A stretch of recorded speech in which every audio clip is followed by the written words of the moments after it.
Okay. Hello and welcome, chat. Hello and welcome. Um, StreamYards is fucking with my end. I seem to have this overlay that um, it won't let me remove that. Let me see. StreamYard overlay. There. Hey, okay. There we go. And I don't want the StreamYard overlay, so fuck you, StreamYards. I figured it out. Kiss my black ass. There we go. Rusty Rivers, hey buddy, good to see you, man. We are just uh, having a funeral pyre for Canada. R.I.P. Canada. Used to be a great place to live. Used to be a fantastic place to live. The Canada that I grew up in was fantastic. Now, yeah, it's time to leave. Time to get out of Canada. Hi, Molecular Arts. Welcome to see you, and welcome to see Pleasant Valley Picker. Emergency lawnmower repair. Great name for a heavy metal band. He says. All right, Carla Burton. Hello and welcome to you. Great to see you. And Super Retro Man Entertainment. I lived in Newfoundland once. Wow, that's the one province that I've not been to is Newfoundland. So wow, that's cool. I would love to see Newfoundland. I would love to explore Newfoundland. That would be fantastic. Let me. Yeah, I've got. We might have some lawnmower issues here. We'll find out. It depends on how close it gets. We'll see. But yeah, good to have you here. Thanks for being here, Super Retro Man Entertainment. Excellent to have you here. And since you are an honorary Canadian, you lived in Newfoundland, I'm going to add you as a moderator. There's no obligation with that. There you go. Yeah, that's. Hey, DJ Knight, good to see you here. Lemon pie. Yes, we are celebrating the death of Canada. Well, celebrating the Canada of old. Canada today is certainly not anything worth celebrating. It's embarrassing to be a Canadian nowadays. But happy Canada Day of old, like from the 1970s. I will definitely celebrate that. And Pleasant Valley Picker says Canada was like Mayberry. Mayberry from the Andy Griffith show in the 60s. And I would say in my experience in the 70s in New Brunswick, because the Maritimes is so much further behind the rest of the world, I would say the 70s growing up in Eastern Canada, New Brunswick specifically, was very much like living in Mayberry with the Andy Griffith show. Now it's tent cities, drug addicts, and panhandlers. Yeah, and that is by design. That is absolutely on purpose. DJ Knight says, yep. AJ Starhiker says, hey, if you make your way through eastern North Dakota or northern Minnesota, let me know. Dude, I would love to. I definitely want to do a road trip all the way down through to Texas. PvP says, Carney's Canada Day speech was lifeless as he is. Yeah, I won't even watch it.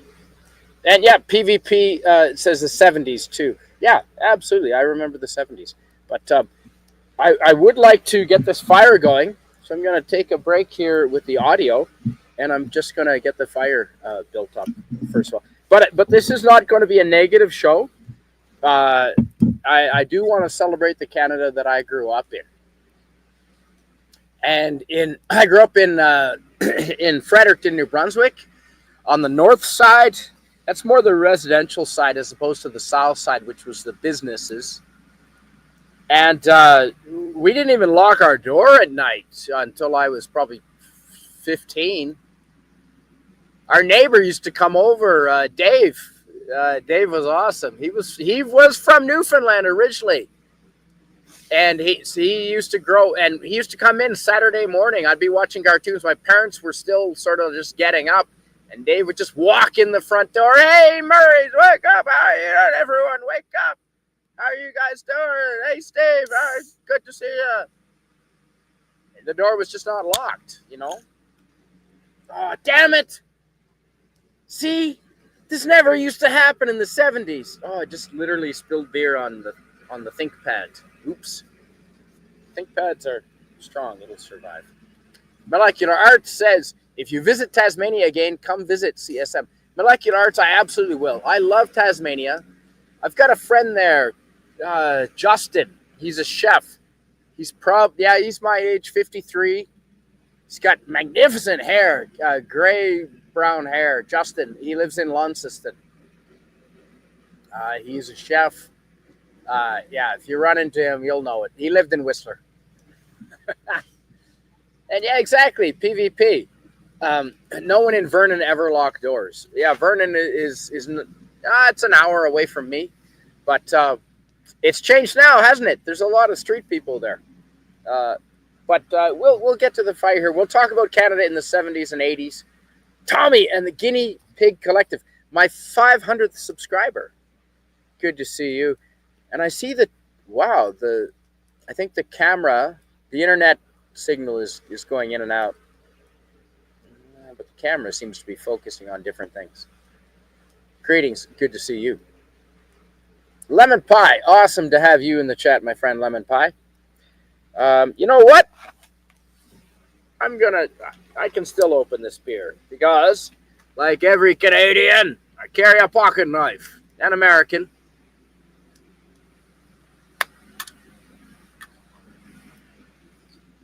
There we go. Safe as butter. And PvP says, you were 25,000 in the 70s. Well, you're 25. In the 70s? Yeah, you're probably 15 years older than me. Yeah. Name of the restaurant in Launceston.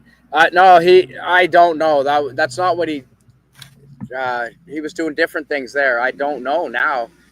The last time I talked to Justin, I think his last Ledoux, maybe. No, can't remember his last name, to be honest. Shit. I spent a lot of good times in Launceston with him though, and in Whistler. Yeah.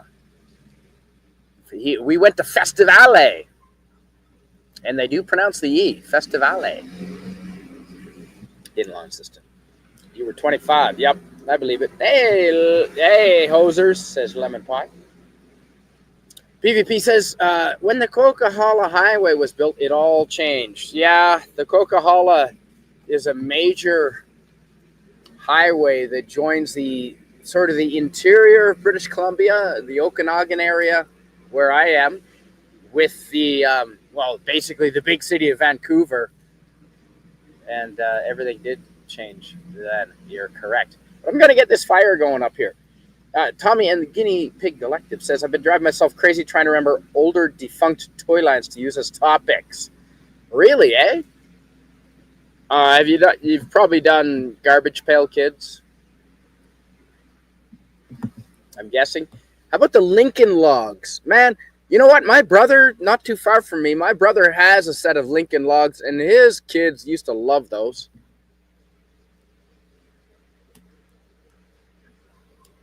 Molecular Arts Launceston.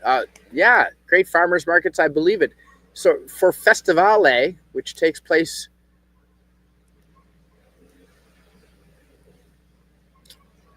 I want to say in January, just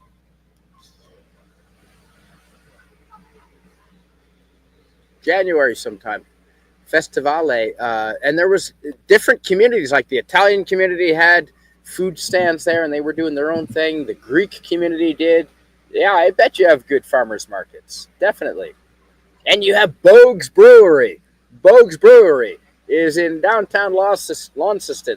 Actually, my buddy is friends with the brewmaster, well, the owners of Bogue's. The Coke is a great highway, but changed access to my town. It did indeed, PvP. Yep. Garbage Pail, and still have my old 70s Lincoln Log set. Do you, Tommy? That is awesome. Wicked. I'm going to get this fire going a little better, because this is kind of pathetic here. Although we can't go too big, I'm going to keep it under the regulations. It is starting to get a little dry in British Columbia. So that's why we can't have fireworks for Canada Day because of the fire regulations. And you know what? I might turn on some of this additional lighting that I brought with me. My housemate is mowing our back lawn here, so if that gets annoying, let me know and I'll try and do something about it. There we go. That seems reasonable.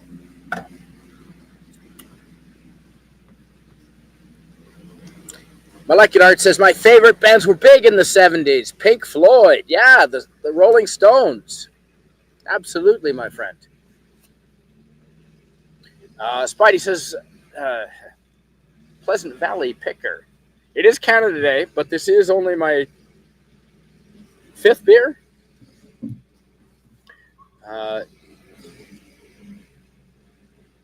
Says, what do you think of Facebook girls that post sexy posts?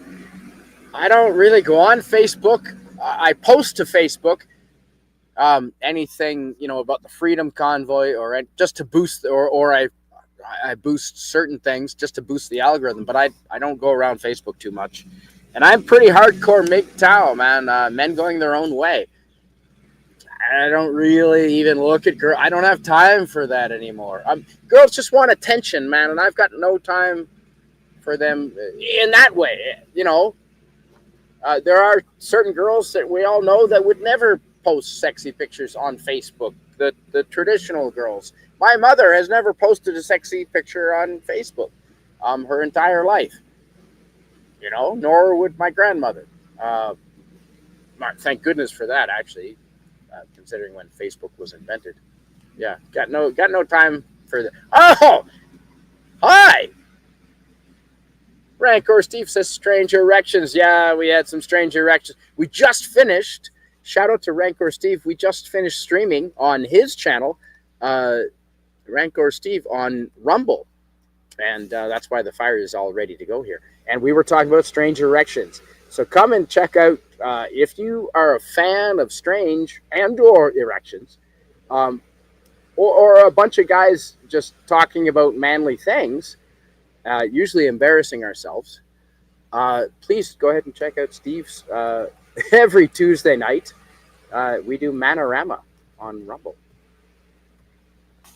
Anti-derivative Jill says, hello, I have to do some things, so I'll return soon. I hope this is still going when I get back. Well, if the mosquitoes and the bugs don't drive me out, yes. But so I'll get this fire going because the mosquitoes are starting to drive me apeshit here.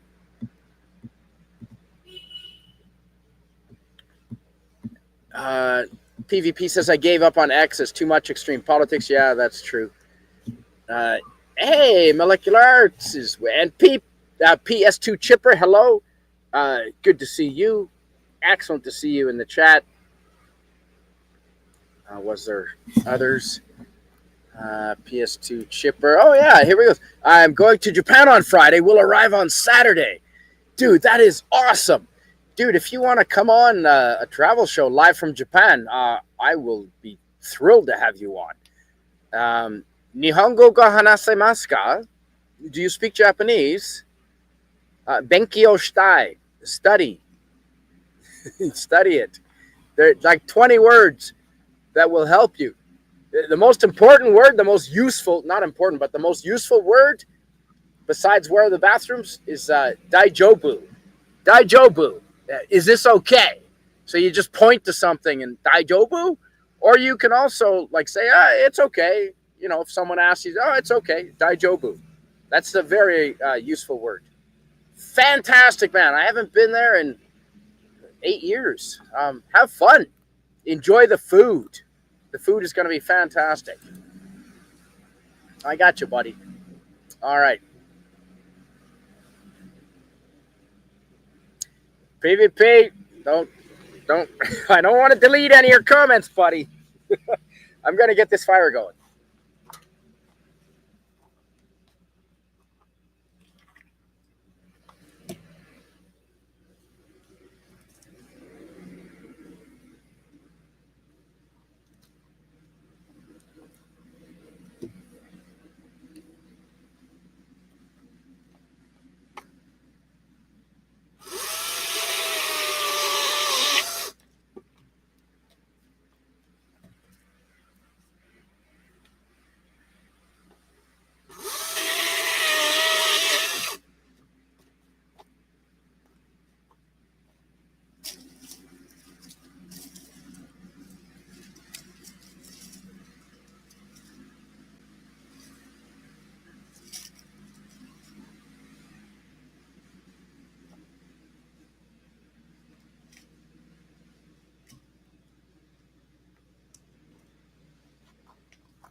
Okay. There we go. And you know what? I'm going to drop this link in the chat for anyone who wants to join. There we go. So come on up if you want to join. Yeah, talking about Canada, man, it used to be one of the best places in the world. Objectively speaking, I've been to America. I lived there for a year in Massachusetts. I think parts of America have always been better than a lot of places in Canada. But Canada had some pretty sweet places back in the 70s and even the 80s, arguably. But in the last 15 years, I'm not really happy with what has happened in Canada. And I think it stems from our origin. I discussed this on Rancor Steve's channel. America was founded through a revolutionary war, a war of independence. And so they value their freedoms. Canada, our independence was gained through negotiations, basically. I'm in a small fight in a pub in Charlottetown, PEI, but it was basically a negotiation. So therefore, I don't think we value our freedom as much. We're naive to think that we could ever lose it. And history shows it's so easy to lose your freedoms and your rights. And I want to welcome to the stage PvP. Hi. Hey, there's Buddy. How you doing, buddy? On what used to be a great day when I used to love celebrating Canada Day, and now I almost cringe thinking about it. I mourn the rest of Canada, but I celebrate our past. The Canada of old was fantastic to grow up in. It was gorgeous. You know what really worries me is Canada's like 158 years old now, I believe is the number of years. And as a Canadian, I really value our long distinguished history, right? And it seems like our distinguished history has turned into shit in the last 10 years, and it really, I find it very, very disturbing about what Canada has become, because I remember, especially I think, what do they say? I think it was like the Americans, their country came into its own during the Second World War, right? Yeah, that's right. When we had to stand up to fascism and keep the world free from terrorism, and both the U.S., the people in the United States and Canada rose up. We got our military going because Canada was a small country, a very small country. And we developed the third largest navy by the end of World War II. Yeah. I was just going to say that we ended up in a couple years building one of the biggest naval fleets on the earth, right? Yes, and we were given charge of the North Atlantic during World War II. And I'm so incredibly proud when I look back on our Canadian history of the accomplishments back then. And then when I look at what's going on today, it's like I just want to slap myself in the head because it's so sad, right? It's so sad what's become of my wonderful country. It's not sad that Molecular Arts has joined us. Hello and welcome. Hey, Arts. Hello. Can you hear us okay? And I can hear you. You are also a fellow that your country has some incredible proud moments, but recently not so much. Yeah, I feel like we're headed. A lot of the Western world seems to be headed on the same trajectory. I fear, I gotta ask you, Molecular. Do you think that the so-called Western governments have some kind of globalist agenda where they're all dragging our countries to hell? Well, that's a complicated question. I mean, I think I'm sure. Yeah. I think we'd have to talk about specific policies. So, for example, Australia has embraced this sort of net zero madness, and I think, as I understand it, Canada has done that too. We to some got extent. Carney is the net zero man. Like, yes. Totally yes. So our Prime Minister Anthony Albanese is headed in the same direction, and I think, like Canada, Australia has a lot of natural resources that we just won't develop now, and it's crazy. we're blessed with a lot of natural resources, and we have some of the highest power prices in the world. It's absolutely insane. So there's certain ideological diseases, shall we say, I think that are common to both Canada and Australia. Yeah. Well, the thing is, we've got Alberta is the energy central of the country, right? Yeah, I've heard that. Yeah, they've got some of the biggest. I think they've got like the fourth biggest oil reserves on planet Earth. Like it's huge, right? And natural gas as well. That sounds familiar. Yeah. All we need is Northern Gateway, which would have gone through northern British Columbia, where I'm located, and then we could have had the Energy East pipeline going out to the Atlantic Ocean, and we could have been Alberta could have been shipping oil and gas to Asia, shipping it to Europe at world level prices. But what we're doing now is we're selling it at a discount rate to the United States because Carney and the Liberals won't allow pipelines to be built. It's absolute madness. Like they want to basically, I see they want to destroy our economy and keep us weak and poor. And it's like, what kind of leadership is that? Like, seriously. Well, they're motivated. They're ideologically possessed. You know, they want to save the world. They have grandiose visions about, we're going to save the world from climate change, even though, what Australia and I dare say Canada does will make not a lick of difference. Well, yeah. The thing is, if China and India weren't putting out 1,000% more than we do, it might matter, right? What really matters is what China and I think it's Chinese. It's proven. Our intelligence agencies in Canada have said that China has big influence here. Wouldn't it benefit China if the most democratic Western worlds all of a sudden just ate themselves? Who do you think's behind this?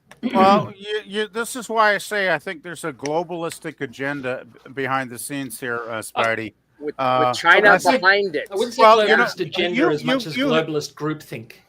You must have heard about the Chinese influence in Canadian politics, right, Spidey? Oh, I watch Question Period. I watch the Senate committees. Oh, I know all about the 11 MPs and senators serving in our government that are directly connected and backed by Beijing, and their campaigns were influenced by China. Yeah, we have Chinese police stations in Canada operating. Yeah, exactly. Like the Liberals have some very sympathetic people to the communists, I gotta say, and I find it very disturbing, personally. There's similar issues in Australia with, some of our Labor MPs are supposed to be influenced by Chinese interests. Bye, Joe. Yeah, similar problems. Yeah, it's very disturbing. Like, I kind of want my government to be run by Canadians, not by foreign powers. Understandable. But it's like, man, I don't know. The world used to make sense. Like the 60s and 70s, Canada was really good. It started to go sideways in the 80s. I remember. It did because we thought we couldn't be affected by communism. We thought we won. We beat the Soviets. Now we're safe. Now we can relax all of our guards. Well, the thing is, too, in the 60s and 70s, adults were adults, and nobody would ever be a beggar on the street. First time I got panhandled was in the early, I think about 1982. I was at art school in Vancouver then, and I was going into the 7-Eleven on Davie Street, right? And there was this young lady sitting on her ass on the sidewalk, and she says, "Excuse me, sir, you got a spare $1?" I'm like, "Huh?" I'd never been panhandled in my life. I didn't even know what the hell was happening because it was so weird. I get panhandled all the time, and I do now too. Yeah, I've always been, ever since I've been an adult, I've been subject to panhandling, and I talked to my friends and said, "Why do they target me?" And they told me it's because I make eye contact with the panhandler, so they go for me. So that was what I was doing that made me a target for the panhandlers. You make eye contact, apparently. I don't even make eye contact, and they still walk up to me and ask for money. So they become more aggressive then. It sounds. They're very aggressive. Actually, I got panhandled about a week ago. The sad thing was she was a very cute girl. Like she was gorgeous, gorgeous. And if I was 40 years younger, I'd say, "Hey, baby, I'll buy you a meal. Let's go out on a date or something," right? Because she was beautiful. And I was thinking, God, it's so sad. There's a girl that's maybe 20, 25 at the most. She's beautiful. She's young. And, I just said sorry and I walked by her. I just, Can't she because get a job? I don't engage with panhandlers. That's just a Yeah. policy I have, right? Because the more you encourage them, the more they're going to keep coming back. Yeah, I certainly don't give them money. I have in the past given panhandlers food. So I'll do that sort of Food, thing. I could say, yeah, I Yeah. could that I couldn't argue with, yeah, for sure. But Yeah, no, I think reading this. I was just going to say though, I actually wish I maybe had given her a buck and talked to her for a minute and said, I wish I'd said, young lady, you're beautiful, Yeah. you must be intelligent. Why are you got 60 years ahead of in your life? Do you want to spend those 60 years doing this? I would like to. I wish I'd asked her that. Now I said, you can have a better life. You can get it. Go and get help. Why can't she get a job? community. Well, yeah. Maybe she's got no skill, but there's community resources. Like I was unemployed 6 years ago. When my mother died, I was in deep depression for 2 years, and I was unemployed. And I went to the community resources here in my city, and I took a 3-month course about getting back into the job market, and it totally changed my life. And that's how I got my current job that I work every week, right? And I wish I had told this young lady. I wish I'd said, please, you don't need to do this. There's a better life. You're too good for this. You got to turn your life around. Get some skills. Get some help. There's people that out there help you. Get an education, get some training, get a job. My impression of talking to, I mean, sometimes I will engage with panhandlers, and I try and get a feel for what's going on in their lives. Right. And my general impression is that the overwhelming majority of panhandlers are mentally ill, or something has gone terribly wrong in their lives and they're homeless. That's the overwhelming. Or drugs. That's the other thing. Or there's addiction issues. Yeah. So I noticed in the chat, PS2 Chipper has said PvP, drugs and mental illness. So that's the majority fall into those categories. Totally. I totally agree. Yeah.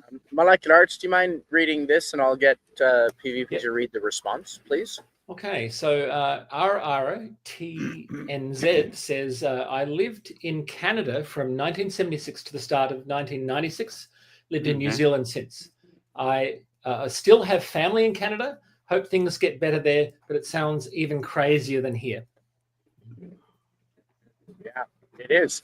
Well, although New Zealand during the pandemic with Jacinda Ardern, it's like she was working, Ardern, right? She was taking notes from the Canadian government. I think they were in league with each other. She was a lockdown queen, I think. Yeah, and PvP, do you mind reading Suzanne's? Yeah, Suzanne said Two hours. My family was in Canada before going to New Zealand as well. They're half in Canada. Okay, Suzanne. Half there, half in Canada. And good night, Tommy, and the Guinea Pig Collective, who says it's time to crash out. And good night to PM2 Chipper. Good night to you, sir. And thanks for being here. And you know what? This is a scam. It's a proven scam run by a lot of Chinese gangs.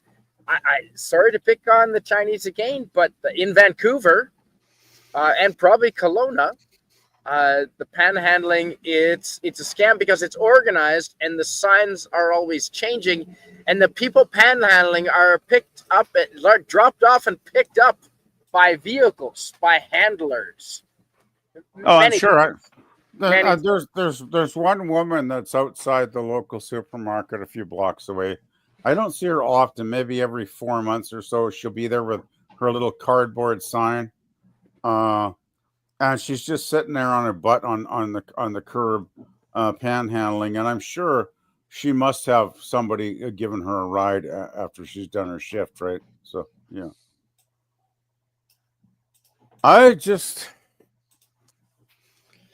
wish, I wish it didn't exist. I'm sick of seeing it. Like, I understand maybe some people are down their luck and they need to make a dollar, but seriously, I mean, I'm just tired of seeing it because there's so much of it now. Like, you know, I'll drive down the road and there's certain major thoroughfares in the city where there's a lot of traffic, and they have like a median between both sides of the highway, if you know what I'm saying. Uh, and the city has actually started putting planters full of shrubbery in there to keep the panhandlers away. It's gotten so bad, right? But it's just crazy. I just don't get it. It's just unfortunate. What puzzles me, how do panhandlers not freeze to death in winter in Canada or the northern US states for that matter? I don't see them much in the winter, to be honest. What happens to them in wintertime? How do they not freeze to death, you know? I'm guessing they're not panhandling so much as just living off of welfare.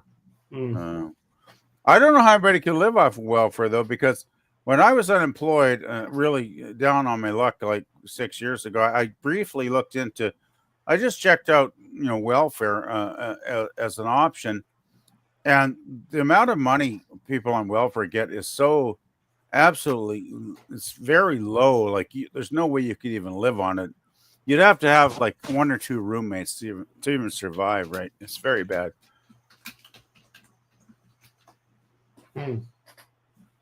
I think the welfare rate here is like probably less than $400 a month.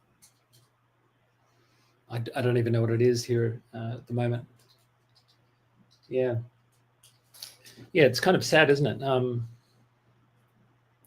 One thing I've learned over the years is you can't really help people who don't want to be helped, and I think this is where a lot of liberals go wrong. So I was reading somewhere, some US city, they built all these homeless little mini accommodation pods for homeless, and they basically trashed them. So you try and help these people. Like some of them genuinely can't be helped, and that's one of the greatest tragedies. I mean. Well, it's like Vancouver. I was there about a year ago when I went to see a concert, right, with my cousin, and David Eby, our brilliant, our socialist premier, our new Democratic Socialist premier. Oh God, he's got a great policy of harm reduction. You know what harm reduction means? That means handing out free drugs and needles to the addicts so they can shoot up on the street in front of everybody. Yeah, needle exchanges. We've had those in Australia too. And walk around high all day long and never contribute anything to society for the rest of their lives. I find that extremely sad. It's like, why don't you maybe enable them to get off the drugs and leave a reasonable, like, human being productive life instead of being high till they die? Like, that's very sad. But that's our premier here in BC. It's enabling. It's enabling. That's it. It's not harm reduction. It's enabling drug addiction is what it is. Really. And it really bugs me because when I was in Vancouver, we drove by to the hotel and there were all these people on the street putting needles in their arms, and it's like, oh God. And I lived in Vancouver for 5 years when I was at our art school back in the late 80s, early 90s. It was a wonderful, great city back then, but it's really gone downhill. Really gone downhill. Yeah. And I gotta say, Spidey's the only channel I will watch a man playing with his wood. He's not playing with it; he's chopping it. Did you hear that one, Spidey? I did. Now I've got an earpiece in. I first saw Vancouver when I was on my way to the World Boy Scouts Jamboree in Sydney, Australia, and I was coming from Eastern Canada, so from New Brunswick, right? So we stopped over in Vancouver overnight before flying to Australia, and so I saw Vancouver in 1988. And what is significant about 1988 for Vancouver, PvP, for the world? Gosh, I can't think of it. Expo. Was it Expo? I thought it was 1984. 1987 was World Expo, and I was there in I was there I was there December 26th. I Boxing know. Day. I think Expo And, went for yeah. like 6. I think it went for like 6 months. Yeah, overall. the World Expo in Vancouver in 1980, 87, 88. And can you imagine holding the World Expo there now? They'd have to clean up all the homeless. They'd have to ship them to Calgary again, like for the Olympics. Oh, I bet. What's her face? The Alberta Premier just love that idea, right? She say no, don't ship them here. Yeah, I actually spent 3 days at the expo. Actually, Spidey, I was there with my sister and my mom, and we spent 3 days. It was, by the way, it was fantastic. It was totally fantastic. I probably still have this, the little passport where they would stamp you the countries in the little, with a stamp pad. I probably got that somewhere. But I went to all kinds of different country pavilions. I remember, one that sticks out in my mind is the one from Egypt, the Egyptian pavilion, because they had the treasures of Tutankhamun. They had all the gold jewelry. They had the crown that he was buried in. I mean, it was unbelievably cool. Like, all that stuff was amazing. And you know what? After thousands of years, Spidey, that stuff looked like it could have been made like a week ago. It was so perfect. It was incredible craftsmanship, like breathtaking craftsmanship, I gotta say. The expo was wonderful. I loved it. I mean, it was fantastic. I just loved it. It was 3 days of total ecstasy, walking around, seeing all those pavilions, and so many people. There were a lot of Americans there too, of course, that came up from Washington, right? And we even had supper one day with some Americans at our table, and we got chatting with some of our American cousins, right? And oh man, it was great. It was so good. It was just a wonderful 3 days, I gotta say. Anyway, are you muted? Oh, Yeah, molecular Canadian. arts. What is this? oh, that's hello in Greek. Oh, Yes, wow. it's all Greek to me. So yes, I thought I'd reply to Greek letters in Greek. Fantastic. Oh, So I'm being a smart aleck, in other words. We have Greek letters with us, do we? Okay. My housemate who was just doing the lawn mowing, he actually speaks Greek. Online, I think I hear him. I think he's probably fluent-ish after a number of years, and that's my goal, is to go to Greece by the end of the year, hopefully. I've seen, I think 50 countries in the world, and I was growing up, I was always told, Canada's the best country in the world, and there are many Canadians that still believe that, despite the facts. That might have been true 30 years ago. Parts of America were always much more inventive. Well, I don't know, but we you know what? There would have been an argument for it, for sure. But what do you think is part of Canadian culture? I mean, hockey, yes. Don't say back bacon. Back bacon sucks unless it's on like an egg McMuffin. But maple syrup, I mean, that's kind of lame. What's Canadian culture? And molecular arts, I know you're not really Canadian, but after PvP, I'd love to hear your opinion from an outsider. I don't know. I mean, we don't see a lot of Canadian culture here in Australia, and I guess the first thing I think of is just hockey, right? Ice hockey. You just call it hockey. But apart from that, is beer? I don't know. I have to confess, I've never been to Canada. The closest I've been would be Seattle, Washington. Dude, so, I'm 7 hours away, and I will pick you up. Okay.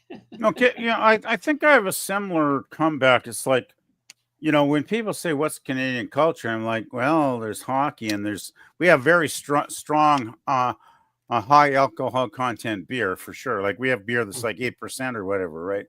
So, America beer. does well. We have beer that's like a cheap wine kind of content, right? But I other than recommend that, Voodoo Ranger. it's- Colorado has a beer called Voodoo Ranger from New Belgium breweries, and my goodness, it's 7.9, and oh my goodness, it's fantastic. I think it's 6.9 or 7.9. yeah, we got strong beers here. I was going to ask Molecular though. It's like when I think of Canadian culture, I come up kind of short. I can't think of much other than hockey and beer. Well, Uh, that's it.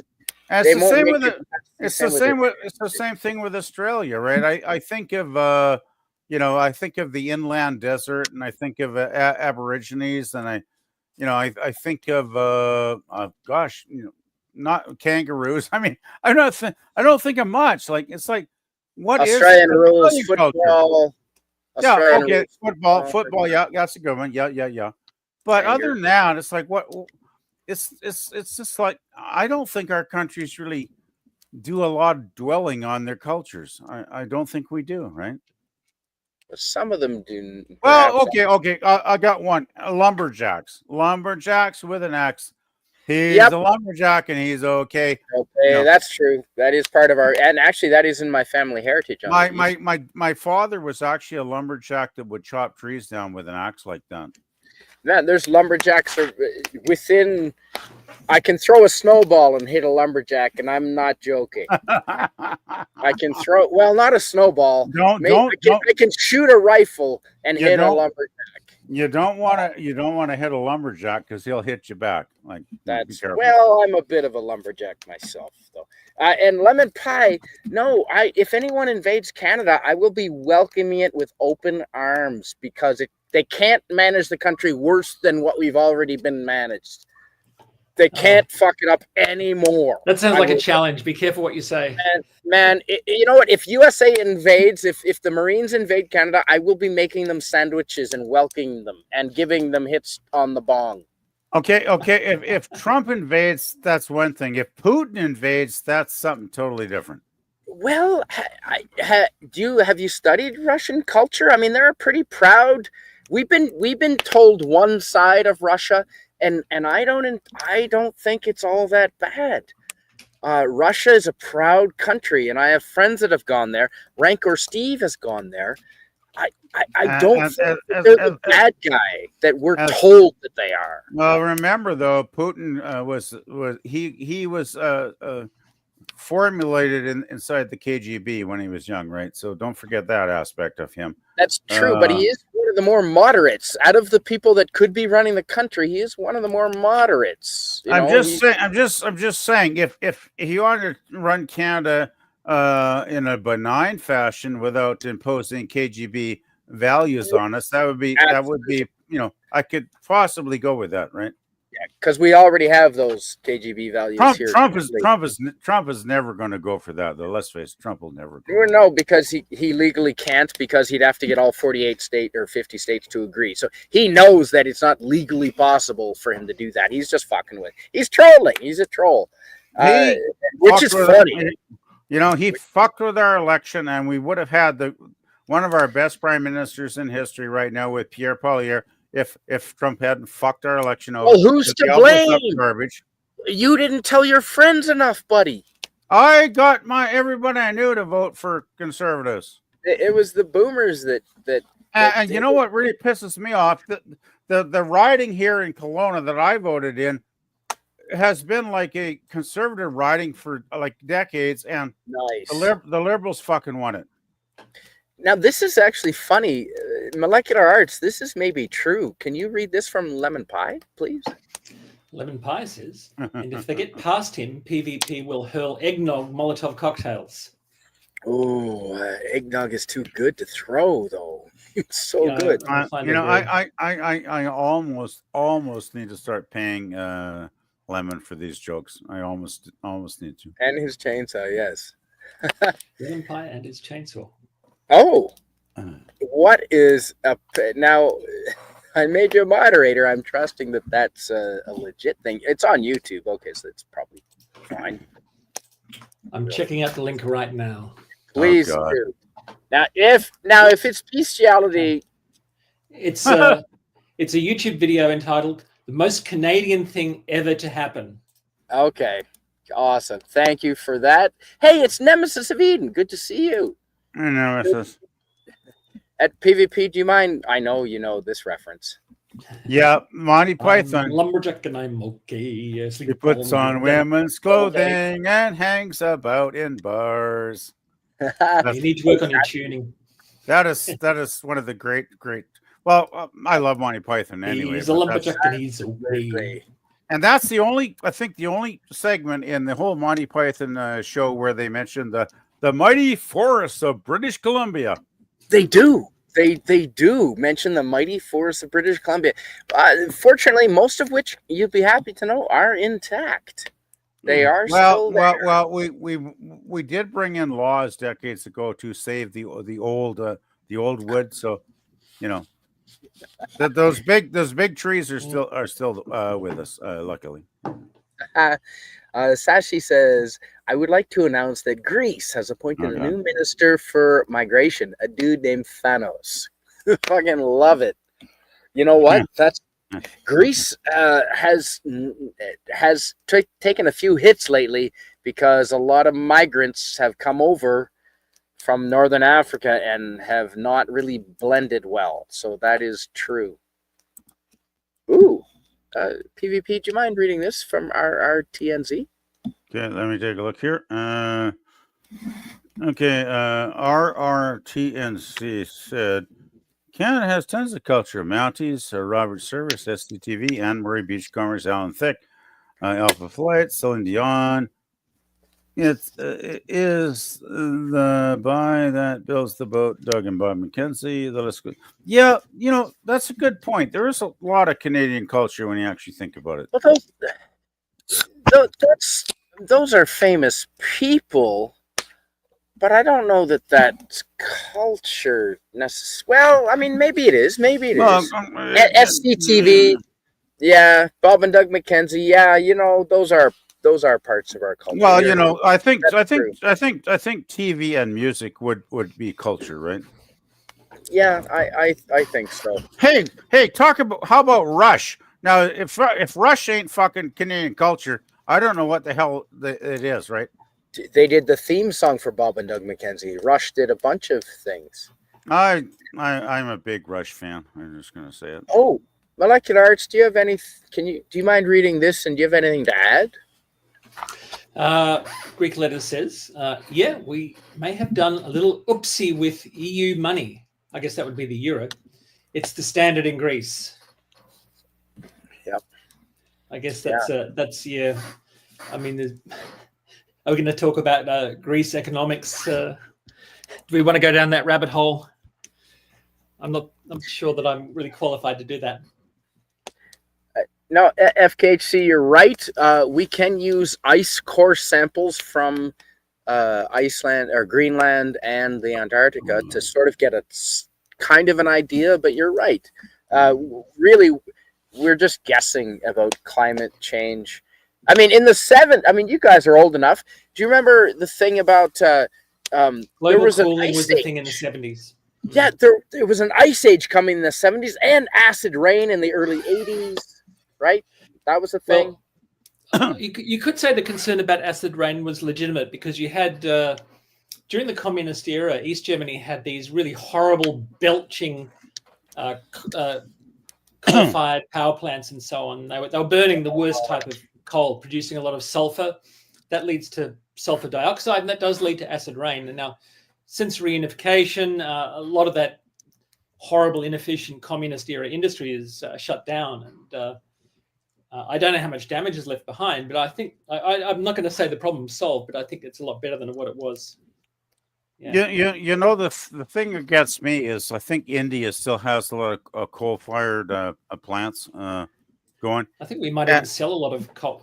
And China, and we sell coal to China. Canada sells. We sell coal to China too. I just wanted to say our net zero Prime Minister Mark Carney actually owns a company that sells coal to these countries. I'm not. So talk about hypocrisy on the major scale. The guy says we got to drive electric cars, but he's selling coal to like India. Like, Well, you have to be a what hypocrite. an a-hole, right? Like, I can't stand the man. He's just a two-faced weasel. That's right. Thanos, the Greek PM, just like Thanos, snapped the fingers and all the money was gone. Or yeah, not half, even all the money. And I want to say hello to Big Dave K. Thanks for being here. Oh, by the way, I did post the tiny link to the Monty Python skit. I see that. And what does this mean, FKHC? Plus, don't forget about the above ground nuclear tests. I'm not sure what that's a reference to.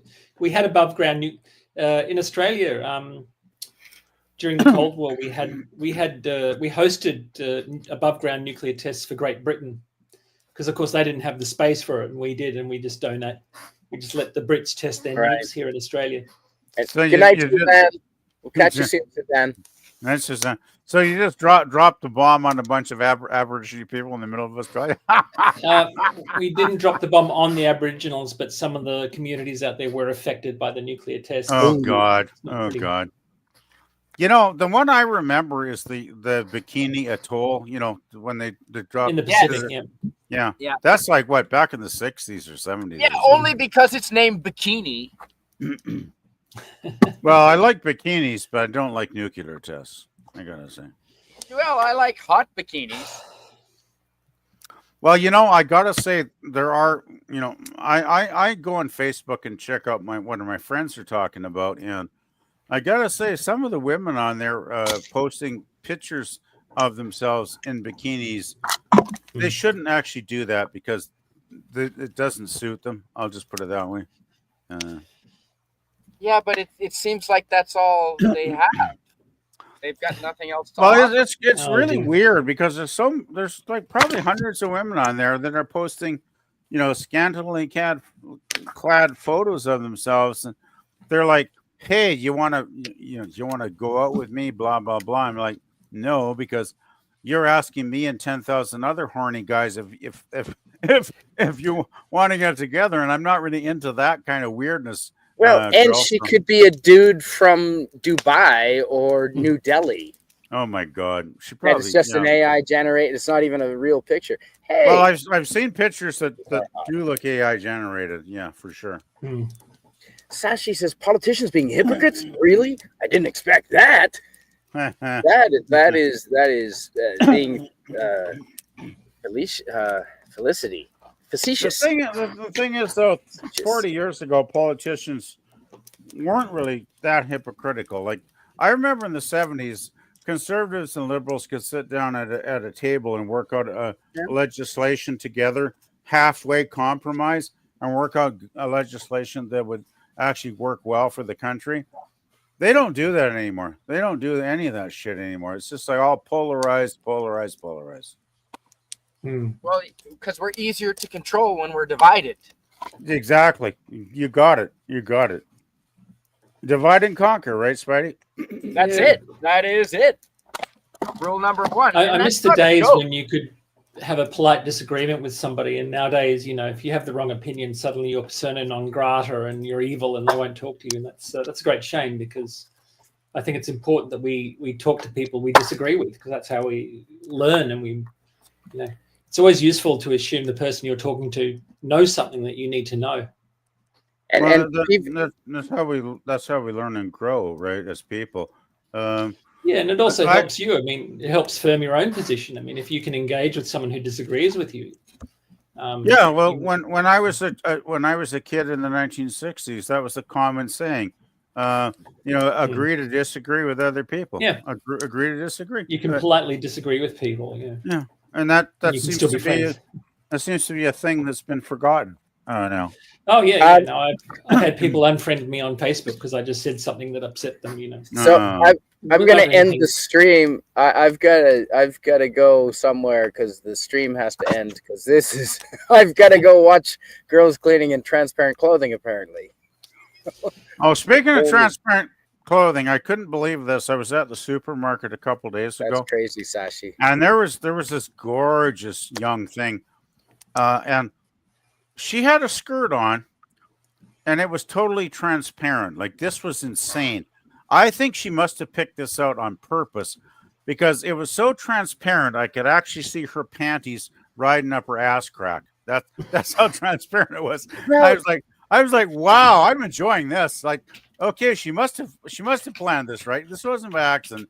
She put on a very transparent dress, and I'm like, well, if she's gonna wear that, I'm gonna enjoy every second of it. And I was behind her for like down one aisle, right? I was like, wow, baby, thank you. How did transparent cleaning get allowed on YouTube? I thought they didn't allow any kind of adult content. Does that mean I can start doing that? So you look good in a transparent jockstrap, perhaps. Okay, so Spidey's going to start his jockstrap cleaning company anytime. Canada's a bit too cold for that, isn't it? It is. I'll have to do it in Mexico. Yeah, you're right. Which I would be not opposed to. Oh dear. Do you mind reading this, Molecular Arts, please? Okay. FKHC 2005 says there were a total of 528 above-ground nuclear tests like that. Didn't mess up stuff worldwide. Yeah, probably messed up the local environment though for a bit. But yeah, people. They were smaller nukes. They were different nukes too. And also, people. Radiation isn't magic death cooties. I mean, even like it's worth remembering that Hiroshima and Nagasaki, they're now thriving cities nowadays. It's not like that is true. The myth is, you let off a nuclear Chernobyl, uninhabitable for thousands of years.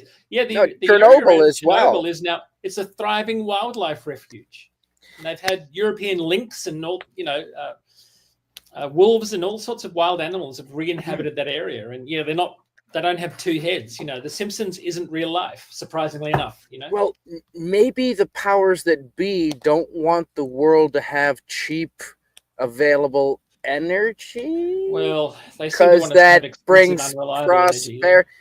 Matt, I'll tell you, and like I said, I've visited 22 developing nations, third and second world countries, and I've developed 20 some.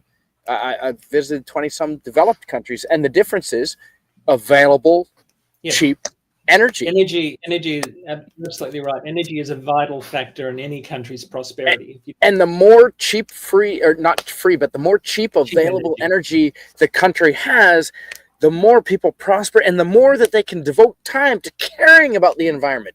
The people that live in third world and second world countries, let me tell you, they don't have time or the available.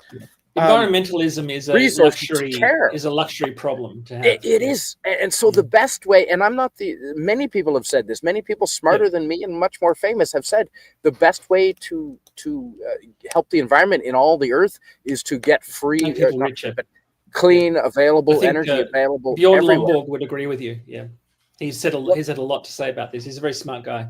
And even if it's gas or natural gas or even petroleum to begin with, the jump start it helps with will pay off in the long run, and we've shown that Canada and America now are pretty. I mean, Canada's a net zero, like we're negative carbon neutral, right? PVP. Well, because of our forests. The thing is, though, Canada's output is so minuscule that the whole net zero thing is insanity. It makes no sense. Yes, 1.6% of the Earth's carbon comes from us. We could have we'd have the Northern Gateway and the Energy East pipelines shipping petroleum to the rest of the world at world market prices and make our country rich and powerful, right?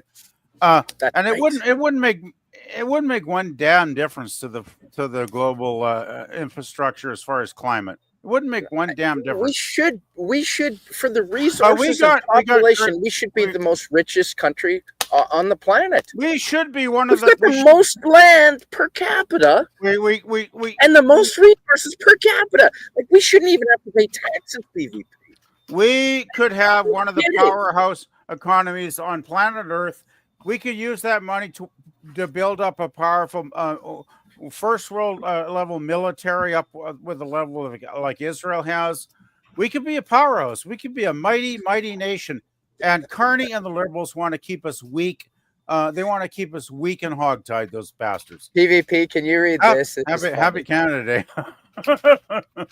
No, this is a positive stream because I'm positive about what Canada used to be, and I'm positive because I'm not going to stay here. So my future what it will be. Okay, Sashi in said, Texas. I shall be doing more research on transparent cleaning for you guys. Okay, thank you. The transparent clothing cleaning company. I want to get the one where the women cover the naked. I want the naked cleaning company, please. That's what I'm going to get. And Okay, and too much. Greek letters. Greek letters says Chernobyl is thriving because thousands of USSR troops cleared it and got cancer. Yeah, well, that's not really true. Pripyat city is still radioactive. Okay. Everywhere is radioactive. Yes, there are some areas that are more natural. Radon is a thing. In British Columbia, we've got to put radon in radon. people's basements, or if you go to there's a place in Iran called Ramsar.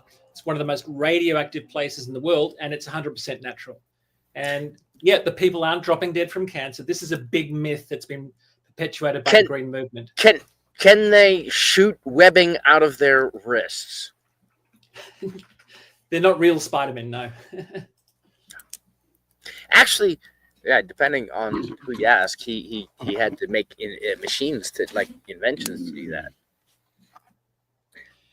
You want to check something? Well, I'm not willing to. Well, people, as I said in the chat, people are currently living inside the Chernobyl inside the explosion zone now. Same with Chernobyl. People in Nagasaki and Hiroshima today, they're not dying from radiation poisoning. This is a big myth that's been perpetuated by the green movement. Sorry, I get my dander up about this because I spent some 30 years of my career working with ionizing radiation, and I absolutely effing hate the green movement for their success in spreading fear and ignorance about all things radioactivity.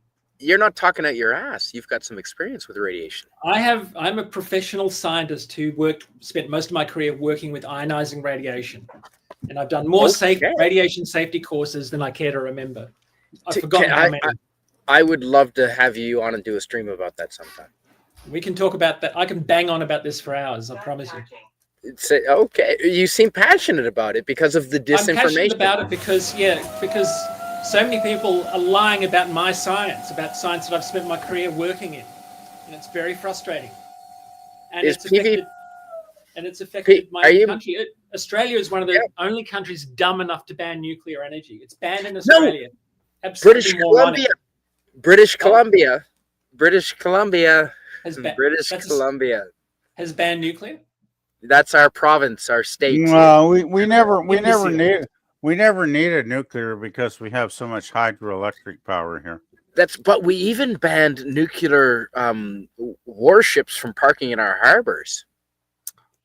Okay, I don't remember that, but I guess you were there for it, buddy. There could be. It was when I first moved here. I'm guessing it might be political shit going on. I mean, how many nuclear warships end up going up that far? Okay, so Sashi does some landscaping, apparently, some lawn mowing and trimming and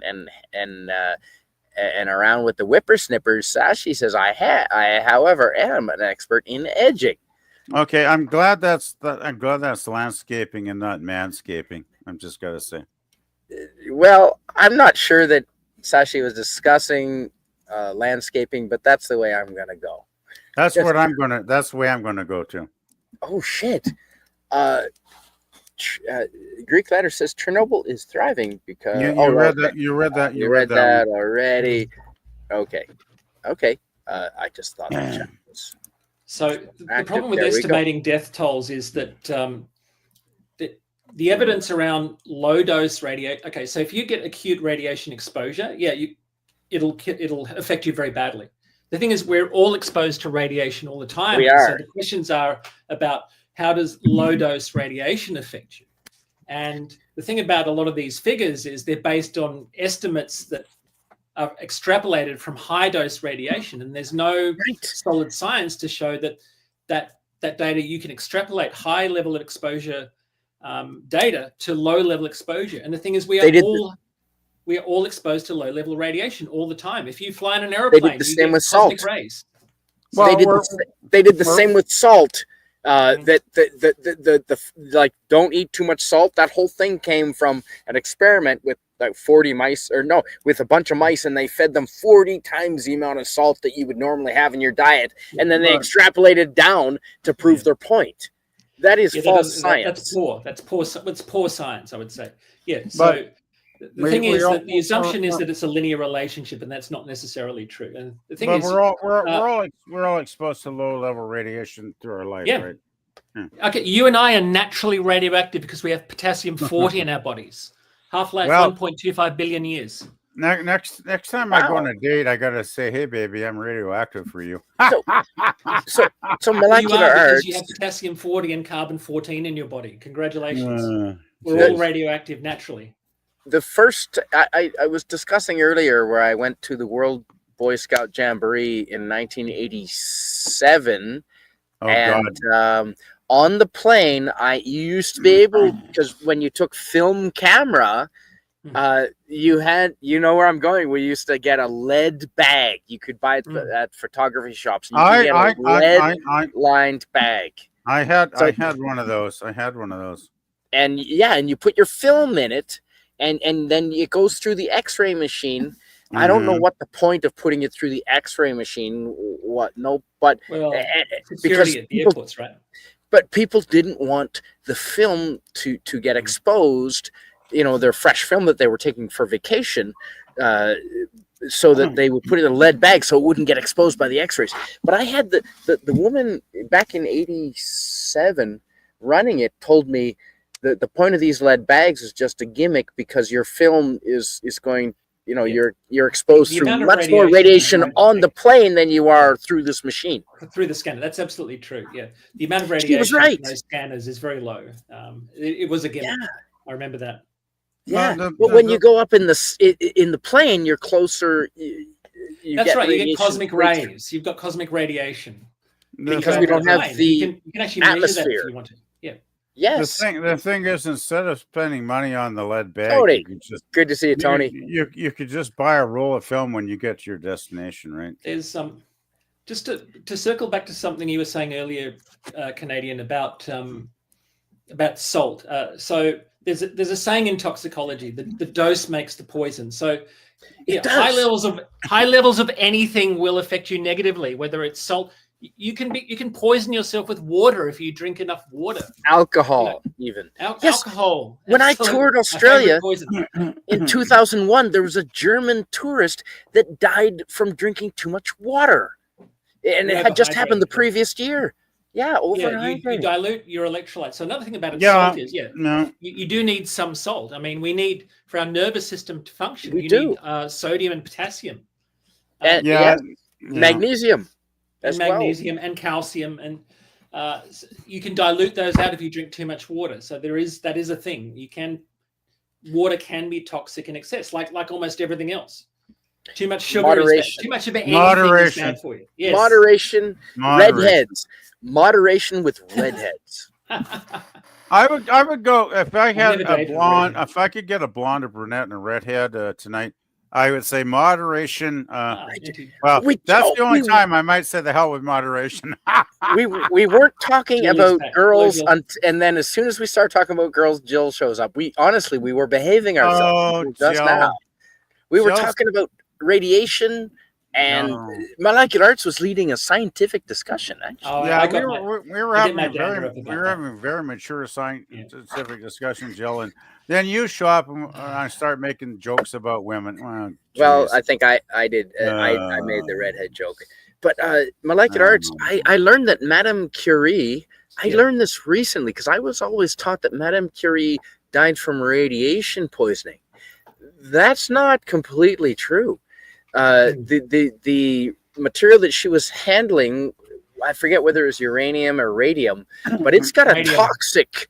It says it's toxic like lead. It was toxic. I don't know if radium is toxic like lead. It belongs to the same group in the periodic table as calcium and barium and stuff. So there could be some heavy metal toxicity there. But what did she have? That's what I was just recently read, that it was not good for her. So Madame Curie had something called aplastic anemia. and that's a condition where the bone marrow fails to produce sufficient blood cells. Now, the thing about cause and effect is it's difficult to show cause. I mean, typically, we can do studies where we could get statistics on these things, and we can say there's a statistical relationship. But for any given individual, you can't really say that X caused Y. You can only say that there's a probability if you're exposed to X that it will cause Y. So having said that, Madame Curie was one of the most irradiated people ever to live. Even her notebooks from her research are too radioactive to handle. So of course, are you kidding? Yeah, they keep them in lead-lined boxes. I'm trying to remember. Did she die from the radiation poisoning? If I remember. So she died from a disease. I mean, it's related to leukemia. It's called aplastic anemia. Okay. So, I mean, it's entirely possible that was caused by her work with radiation, and she was working with very large amounts of radioactive material. Wow. She was refining radium from pitchblende, and that took a lot of So you're saying her condition might have been from her work with the radioactive material? Well, that's entirely plausible. Yeah, you could say that. It's plausible, but again. Hi, Joe. I do have to say though, I admire a woman that dedicated to her research. She's buried in a lead-lined coffin. Oh God! Oh, for everybody's protection. Wow. Well, hey, Jill. Welcome, Joe. Yeah. Hey there, Jill. Doesn't always equal causation, but I think in this instance, it's pretty. I'd say it's likely, but most likely. I mean, the question is how relevant is Madame Curie's life to, the kind of exposure that we all get from our everyday lives. If you go and get an X-ray, I mean, these days the X-ray scanners are very sensitive, so they can get away with using lower dose. If you get a dental X-ray, I'll be getting one of these next week. I'm not worried about it. Last X-ray I had like 6 months ago, they still put that big lead piece of shit on your chest, though, right? Yeah. We take safety precautions these days. That's a good idea. I have them put it over my groin. That's a good idea, especially if you want to have kids. Yeah. I don't know. I mean, use X-rays to take away excess hair. Oh yeah. X-ray is a very powerful diagnostic tool. It's not like I'm not really using my groin much anyway, so probably doesn't matter. Well, sorry. I use it to pee. Well, that's true. Yeah, but I don't think they do that about peeing. I think it's about reproductive. Yes, things. that you don't want your children to have heritable genetic diseases. That's right. Thing. Yeah, you don't want to make mutants. No, I don't want to make children of any kind. I can't be responsible for that. No, I'm barely keep myself alive. I'm too old for that. I'm too old. I have 2 children. I'm too old for that anyway. I like them. I wouldn't be able to do Jill and Molecular Arts, Aaron. I wouldn't be able to do what you guys are doing. No way. They all wouldn't. Not all of them would make it. Oh, well, I think survival of the fittest. I imagine everybody that's going to do it has already done it, so I won't say anything more. Yeah, I don't think I'm going to have any more kids.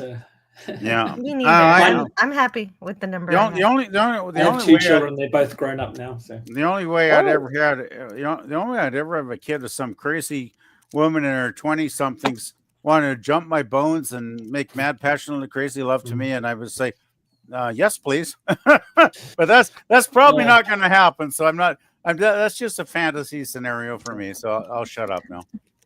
We have to take responsibility for our actions. And now Sashi is an eyewear professional. Sashi works in the manufacturing of eyewear, so Sashi knows what he's talking about. Cool. Sashi says X-ray technicians also have special eyewear. I suspect he makes them. So would that be similar to the sunscreens they put, and they have been increasing the screening on your car windshields every year? Oh, God. It's interesting. I don't know. Have you heard that, Molecular Arts, that they are increasing the sunscreen they put into the window tint standard? No, I haven't heard that. That would be, although if they're putting extra tint into windshields, it's probably for UV more than X-rays. And to make us believe more in climate change or something. Oh, I don't know. Ultraviolet. Well, in Australia we have to be mindful of that because we're, we get too much. We spend all winter inside, and then we go outside, and then we get sunburned, and then we get skin cancer, and it's a surprise. Is your winter 8 months long? Not as long as yours, no. Look, it's winter here, and I'm in the southernmost state of Australia, and we only get snow in the mountains here. We're not. I visited Tasmania in January, which is your summer, like middle of your summer, and I climbed the walls of Jerusalem and I froze my ass off. I wore every piece of clothing I had with me. Surprising. It was that cold. I've been there too in that time of year, but it wasn't that cold. This would have been 2001. Cold in the mountains. Yeah, but even even where I live, the capital is Hobart. It's closer to the equator than Rome, Italy is. The difference is that we don't have the Mediterranean Sea to keep things warmer than they would be. Right. Big Dave K says, "I want to visit Tasmania." Yes, come visit. It's a great place to visit. Yeah. That can't be. Have you looked at a map lately? You're closer. The Mercator projection is deceptive. Yeah, no, I guarantee you, Hobart is closer to the equator than Rome, Italy. I've been to both. It seems like you're a lot farther south, but it feels maybe that not. way because the equator is a lot further down on the maps you're looking at. Then people realize that's right. Yeah. Ecuador. When you look at Ecuador, it's not in Panama. Ecuador, where the equator is in South America. That's a very good point, which is well below the Mediterranean. You're right. Huh. Yeah. You got to look at the Mercator projection has a lot to answer for because it makes Russia look much more gigantic than it really is, and Greenland, of course. So here's a fun fact. So you look at the Mercator projection, and then realize that Greenland fits inside Western Australia, but because we're so close to the equator, it's not as distorted. Greenland is big, but it's not as big as Western Australia. It's not as big as Western Australia. Western Australia is 3 days driving from north to south. From north to south, yeah. Yeah, it's massive. Well, that's because you can't drive at night because kangaroos will hit your car. Kangaroos, possums, wombats, they can all do a lot of damage. Aboriginals looking for gas to sniff. Did I say that? Oh. It's true. Anyway, I've got to go now. Yeah. Okay. It's true. I should go. I've got some tours to finish. I'm heading off to Finland in next week. And Bangkok. Did you say Finland? We're doing. My wife and I and extended family are going. We're going to Thailand, Finland, Sweden, Norway, Denmark, Croatia. Did you say Thailand? Yes, we're going to Thailand. Thailand's on the way. We stop in Thailand. I get my teeth checked in Thailand because it's cheap. I was going to say Thailand's nowhere near Scandinavia. It's on the way from Australia. But it is on the way for you guys. Yes, for us guys. That's true because I visited Hong Kong on the way to Australia many times. Yeah. Well, that's awesome. Big Dave K asks, how the hell am I able to travel so much? I'm retired. Fantastic. I've been retired for a few years now. I'm semi-retired. I can't afford it for much longer. I'm gonna have to go back to work. But thank you for joining. Pay for things. Anyway, I'm gonna go now. So. Yeah, safe travels.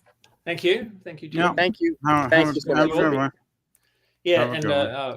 Ask me about radiation sometime. I'll talk for hours. I would love to have you on it and have a scientific discussion about that. Absolutely. Yeah. I'd like to have a science show actually with yourself and maybe. Oh, science shows are great. If you're welcome. Yeah, definitely. Just set it up and we'll be here. Of course, make sure we. I love science as much as I do like culture and politics. Science has always been a passion. Yeah. Well, I grew up with science fiction, so it's part of the culture. Yeah, exactly. I feel the same way. Science fiction and science kind of went hand in hand when I was growing up. I grew up with repeats in Australia where I was living. We were the last people to get everything, so we had the original Star Trek series on TV in the 70s. Right, it was new for us then, and I thought it was great. I loved it. That Yeah, it that's was on the yeah. cutting edge of science. It would talk about black holes before they even knew to call them that. Oh, do you remember when movies used to come out in theaters and you have to wait for them to come out in theater? Australia, I remember, was 2 to 3 months behind Canada Oh, and America in getting we're movies, new behind releases. everybody. Yeah, that's right. Yeah. And Big Dave K, Aaron definitely's got a spot for you. I'm sure. Okay. Good night, all. Good Good night. night. Good night, Night, molecular night. arts. See you Good around. night. Good night. Thank you for being here. Hey, And Jill, did you get that video I sent about ducklings? Did you Oh, get that? I didn't get a chance to watch everything that you sent me today. Okay. Sorry, TVP. I didn't get around to it yet. There's a guy. Oh. I can't find it now on what I sent to you, but I'm pretty sure I did send it. It's a guy swimming around, and there's like all of a sudden 200 ducklings surround him in the water. It's pretty funny, actually. So yeah. oh, what? Yeah, well, you'd be It's scared. really cute too. It's so cute. Does sound PvP. adorable. Can you read this from our friend Big Dave K PvP, please? Give me a second. I'm just on Facebook. I'm flipping back. Big Dave K said, last time I was in Oz was in South Australia. I have friends in Adelaide, and yes, we did hit a gray kangaroo. Okay. I don't know what you mean by hit, but hopefully it wasn't with a car. Well, with a car, yeah. But usually you see it coming and you slow down enough. Well, it's like if you're in Eastern Canada and Newfoundland, and I think they have a bounty on the moose there because they're so moose. I'd rather hit a kangaroo than a moose. Wow. Well, the thing, people die every year out there from the moose strikes in the car, right? So yeah. And Auntie Jill, can you read? Ooh, this is technical from our friend Sashi, who is a lens expert. Oh. Sashi says lenses have a coating on them that reduces reflection and UV exposure. X-ray technicians have lenses that have a thin layer of lead on them. Oh. Whoa, are you serious? Wow. Well, shouldn't they be just staring at the monitor? I don't know. Interesting. That is so cool. Okay, thanks, Sashi, for that. I'm glad you're protected when you're working. And can Jill, do you mind continuing that text, that message? Regular lens coatings are usually aluminum or aluminium. Aluminium. I know that in other countries say aluminium, or a mixture of metals depending on the manufacturer. I'm more used to saying aluminum. I do appreciate how Joe wants to be accurate in all countries. So no, Australia and New Zealand, and I suspect most of Asia, although they don't speak English. Australia, New Zealand, they do speak aluminium. That was very, very good, though. I gotta say, aluminium. That is true. Aluminium, potato, whatever. Right? So yeah. Ooh. Okay. I'm being silly. Oh, what's this? Stark of Iron says because my science is irrelevant. No. If we have a science show on you gotta come, man. You've got a big brain. Or is Tony, well your enough. Science is my favorite part of you. I agree. If you want to hide it, I agree. Actually, Tony, your scientific discussions have been some of my very favorite discussions, and I would love to have a science show with you and Molecular Arts and Jill is and even if you guys embarrass me, that's fine. I don't care. I know a few things. I'd love to have you on, Tony. That'd be great. Well, no, you'd be great, Spidey.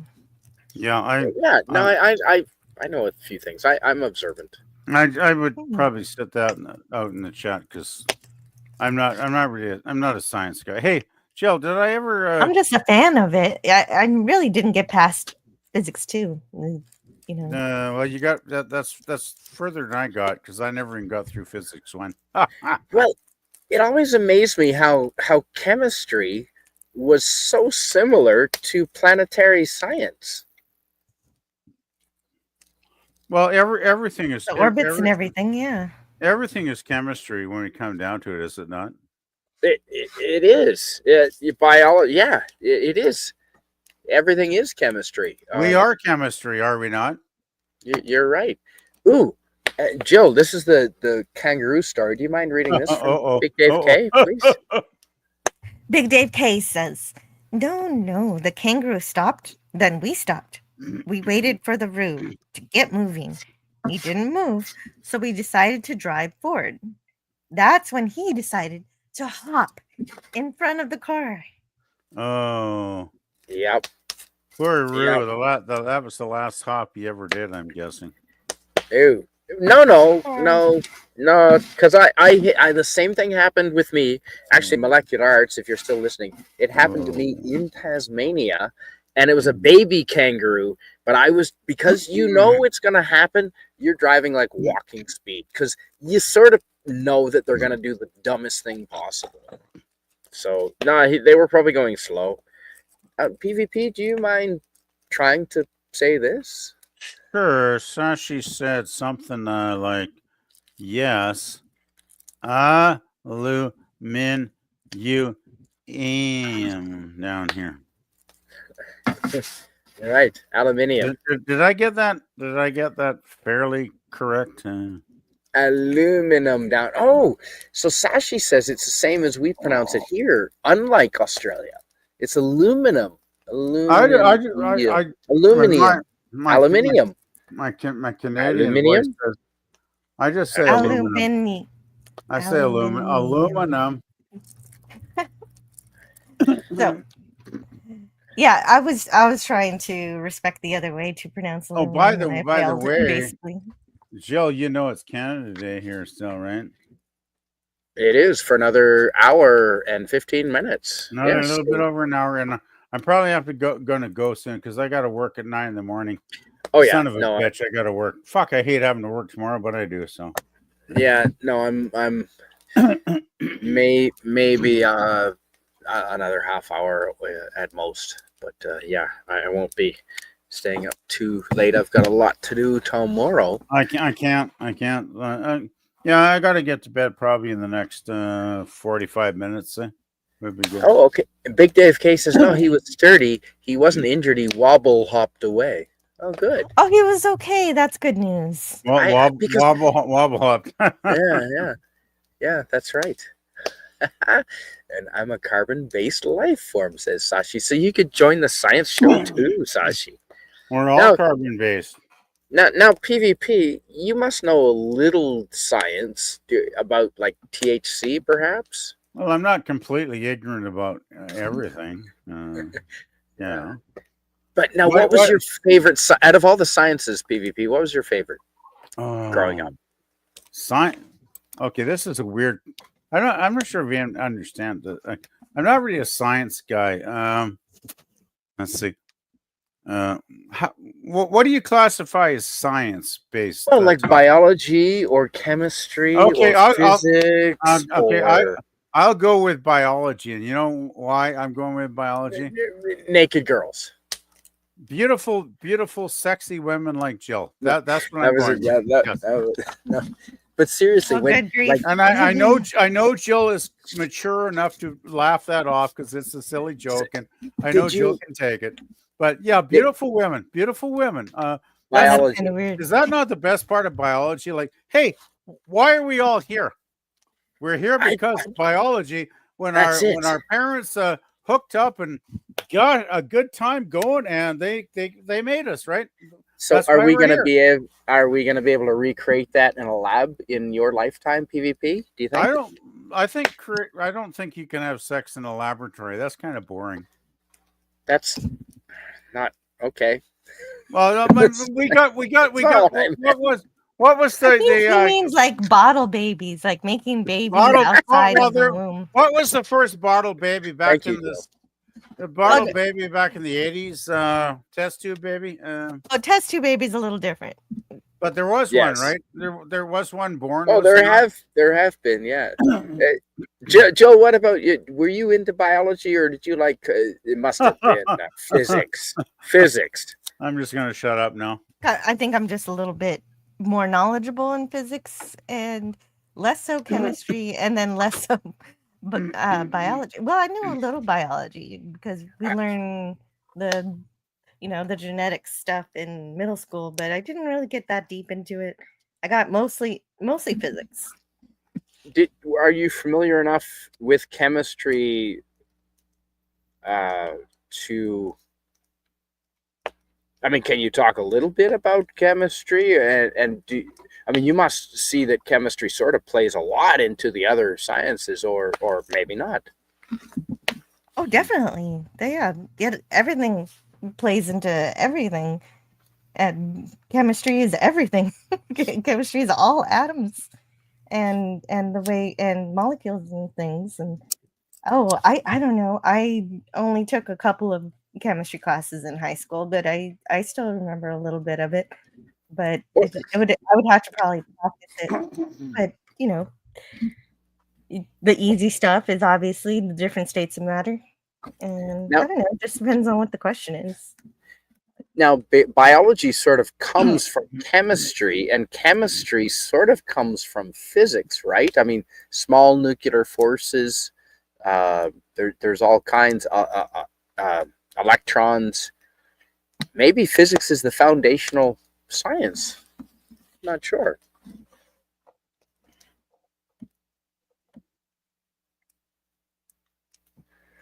Lemon Pie says, "Have a good night, CSM, and everyone. I need to go."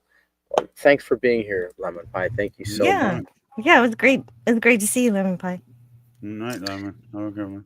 Yeah, they're all. I'd say all those branches of science go together. They're like you might even say they're kind of like a family of science. Sure. Yeah, it's how the universe works. It was always interesting. Loved it. Kangaroos are like deer. Yeah, that's what I agree, Big Dave K. That's why I think, oh no, I would never eat a kangaroo, but then I would eat deer, so maybe I'm wrong. You can buy kangaroo meat in the grocery stores, Woolworths grocery stores, especially in far north Queensland. You can buy it all packaged up. It's like buying beef, and it's kangaroo. And let me tell you, it is heart healthy and it is delicious. And you know that they've been raised with no antibiotics because they're wild. And if they don't, if they don't control their numbers, then yeah, the vehicle accidents would be insane, absolutely insane. Yeah. Oh, and Sashi has a good point. Sashi, I didn't consider mathematics as a science in and of itself. I thought it was just a natural law. But is mathematics a science? It is the basis. You're right. I don't know. Good question. Isn't mathematics basically related closely to physics? Mm-hmm. Yeah, it is. When Einstein was working on his MC squared theories, that was math and physics combined, was it not? Mm-hmm. And I'm not. Math is the language. Math is definitely the language for. Well, I'm not. You know me, Jill. I'm totally not a science guy, but you know me well enough, Jill, to know that I might not understand science and mathematics, but I know you're a mathematics girl, so I respect what you say, and I've listened to the things you said, and obviously mathematics is a very important reality in our shit. What am I saying? And if you like biology, then if you want to start with biology tells you teach you about medicine and diseases and things, and then chemistry comes along and comes up with ways to cure those diseases. It's all tied together. And I was trying to say, I guess, mathematics. And then Sashi comes along with her physics, or his physics rather. Sorry, with his X-rays, and also helps. I was just gonna quickly. Mathematics is kind of the key to everything in our reality. Is what I was going to say. It is. Yeah. Hey, Rod Thunderheart. Hey, Rod. Good. Rod, I was actually gonna end it here pretty quick, but if you're gonna come join, I'll stay on for a little bit, buddy. Yeah, Absolutely. And I gotta go to sleep soon. well, so do I, but I'll stay if Rod's gonna come on for a little bit. Big Dave K says, kangaroo meat it's like beef. I think it's all in how it's prepared and marinated. You're right. The one thing about kangaroo, do not overcook it. Absolutely do not overcook it.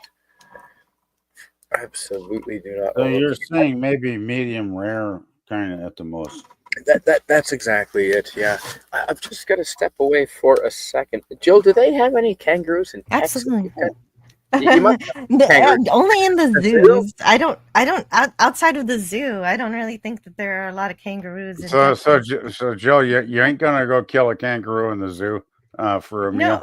No, I would not do that. Although I did one of those things where you pay to be in the pen with the kangaroos, and they're just little baby Oh. kangaroos, and they just hop around and ignore you. They're not really interested in you, and you just sit there and hope that they care about you, but they don't. You paid money to be ignored.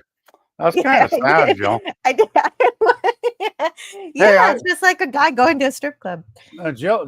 Well, I think that'd be different. I'm just kidding. I think most guys go to a strip club are not ignoring anything. They're kind of enjoying the show. No, I know. I'm just joking. Or oh no, you know what? Or I was just gonna say, Jill, you wouldn't have to pay me you wouldn't have to pay me $1. I could ignore you for free, Jill, if you want. Yeah. Well, they were cute, so it's okay that the little kangaroos ignored me. I'd rather. You know what I think is that too many kids scare them and everything, so they don't want to go up to the people who are actually cool. You're telling me they've been petted too many times and they're like "fuck off humans" kind of thing. Yeah. Hey, they didn't give me any DJ food to feed Playnice. them. Hi, DJ Playnice. I want to welcome you and hello. DJ. We're gonna be wrapping up in a little bit, but Rod Thunderhearts is gonna come on here for a second. The girl says we're gonna wrap it up like prom night pretty soon. So yeah. But by the way, it's disgusting when people leave their used condoms on the parking lot. I went to the supermarket yesterday and I parked my car and I got out and thank God it was like a couple of feet away, but there was like a used rubber on the fucking parking lot. I'm like, you low life scum. If you're gonna have sex in the parking lot, please dispose of it somewhere. What happened to Tony? I thought he was coming on. I was excited. I think people like that have no class. He was as well. Some people have no class. Oh well. And Sashi says eyewear uses all the sciences, biology for describing the condition, physics for bending light, and chemistry for creating resins and coatings. That is amazing how much they interact with each other in something like, anything involving light. That's incredible. Nice. That is excellent. Molecular Arts says mathematics rests on logic. Technically not science, but essential for science. I guess logic, isn't science. It's used for science. It's used in science. In all the disciplines. The Socratic.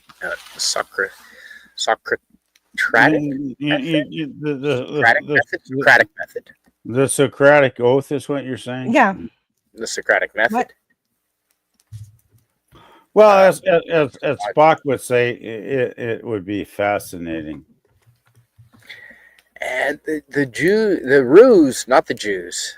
Well, the Jews too, but the ruse will pay attention if they think you have something to eat. Yeah, they didn't let us have any food to feed the ruse, and they didn't let us have any other toys to play with them or anything to entice them. Okay, right. Molecular Arts says mathematics is the main and servant of science. Interesting. Fantastic. And yes, chemistry rests on the quantum physics of electrons and atoms, which follows mathematical laws, I suppose. What else am I supposed to do with them, PvP? says DJ Play Nice. What? I don't know. I have no. What are you asking? What? I don't know what the question is. I don't know. And Rod Rod Thunderheart. Thunderheart is almost here. Yeah, I'm gonna Oh, okay, block Tony's it. still in the Be chat. there I in a was few wondering. minutes. I was just Thank checking you. to see if he's still in the chat. There. You could say chemistry It doesn't emerges tell me from anymore. physics. Yeah, I'd believe that. I got to crash in the next 30 minutes Yeah. because I got to work at 9:30 tomorrow morning. So Ooh, It's okay, I've never- PvP. You're always saying you're gonna go and you don't. It's all good. yeah, well, you know me, Jill. I'm one of these guys that I have so much fun with you.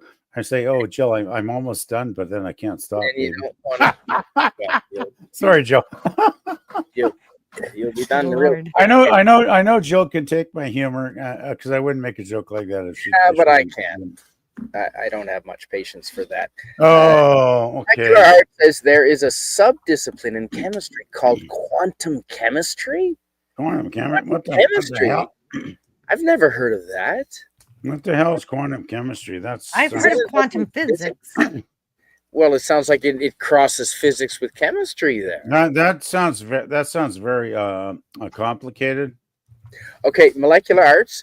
I want to do a show in the next coming month on science, and I want to discuss that, and hopefully Tony and Jill Wow.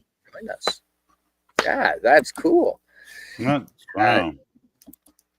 Rod Thunderheart said that. Tony says, "Yeah, I'm wrapping up. Y'all are wrapping up. I'm good. Okay, well, yeah, thanks, Tony. I'm glad to have you here, man. And any support, Tony shouts out my channel. He shouts out other creators. I want to shout out Tony Stark of Iron. He's got a very excellent channel. He streams almost every day. And if you want some entertainment, folks, you go find Tony Stark of Iron because he supports other creators. And he not only does he stream, he also has been pumping out lots of shorts and fun stuff too. Thank you for saying that. You're right. Absolutely. Yeah. Which I might put out a video a week, and it's usually a video that I've filmed previously. But Tony actually is making permanent content, so good for him, and almost daily. So that's awesome. Yeah, I don't know. But as far as the stream goes, this is a Canada Day stream. It's still Canada Day here for another hour. Oh yeah, happy Canada Day. Thank you. I think Canadians do just about the same sort of things Americans do to celebrate Canada Day as you guys do to celebrate America Day. Well, there's one huge difference, Spidey. What's that? Well, 2 or 3 years ago, I used to hear fireworks going off everywhere. By now, right? Not now. Now there's nothing. Last year there was no fireworks. This year I heard 0 fireworks. That's right. The city doesn't give a crap about spending any money to.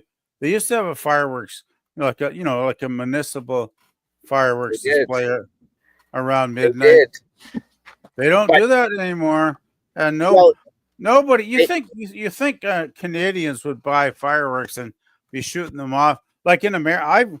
I've been on streams with American friends where America goes nuts on the 4th, right?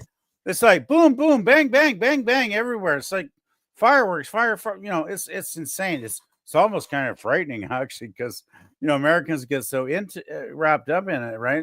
Which I think is awesome. Don't get me wrong, but man, we don't do that. We used to do that in Canada, but we sure don't anymore.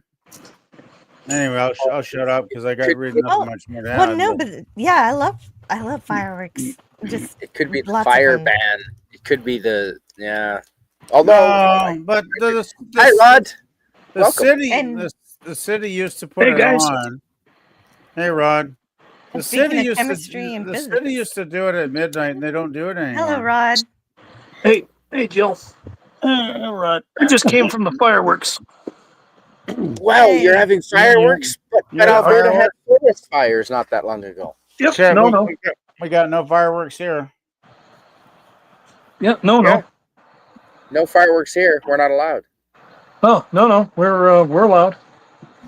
We used to have the city fireworks, and they don't.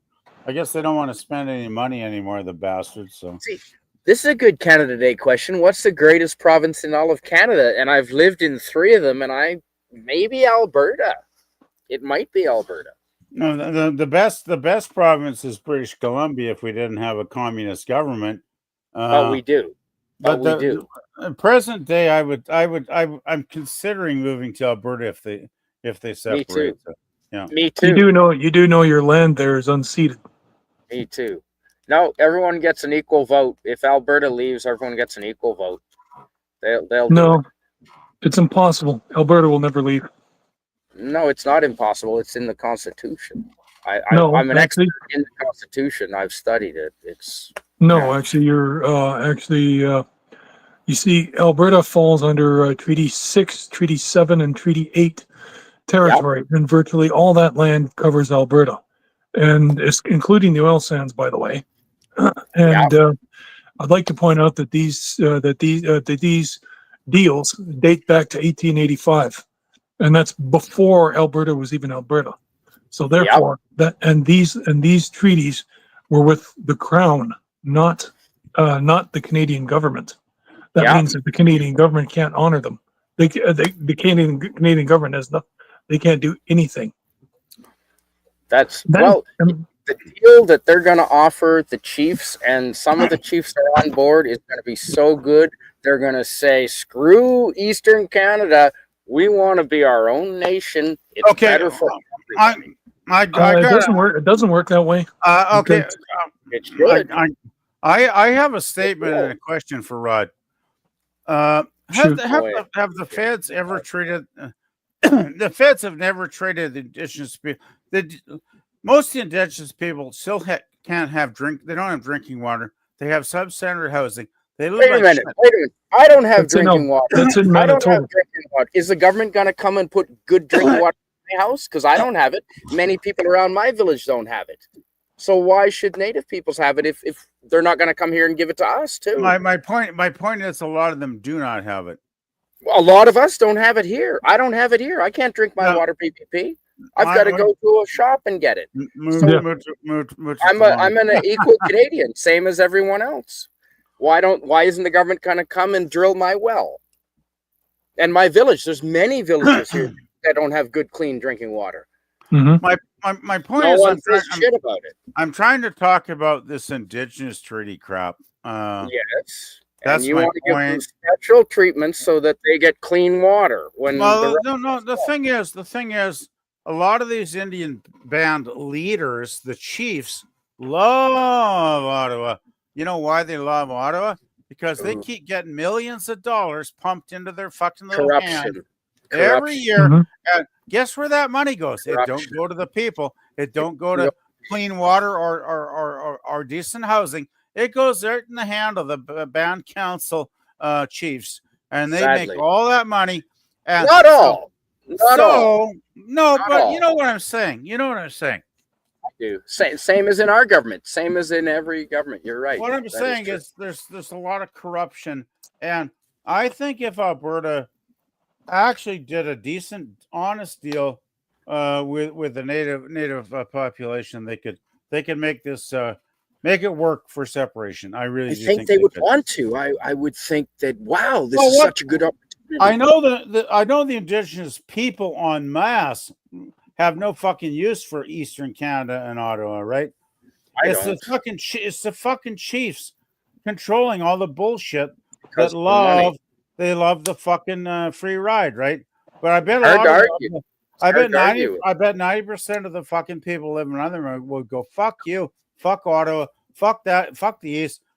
Alberta, give us a deal. I bet if she said we'll give you clean drinking water in 6 months, I bet they would go, fuck yeah, and they would vote in favor of separation. I bet they would. No, it doesn't work that way. It's not that easy. No, not. Are you native? Nothing. Let Rod. Okay, so that was your take on it, PvP. Rod, what's your opinion on that?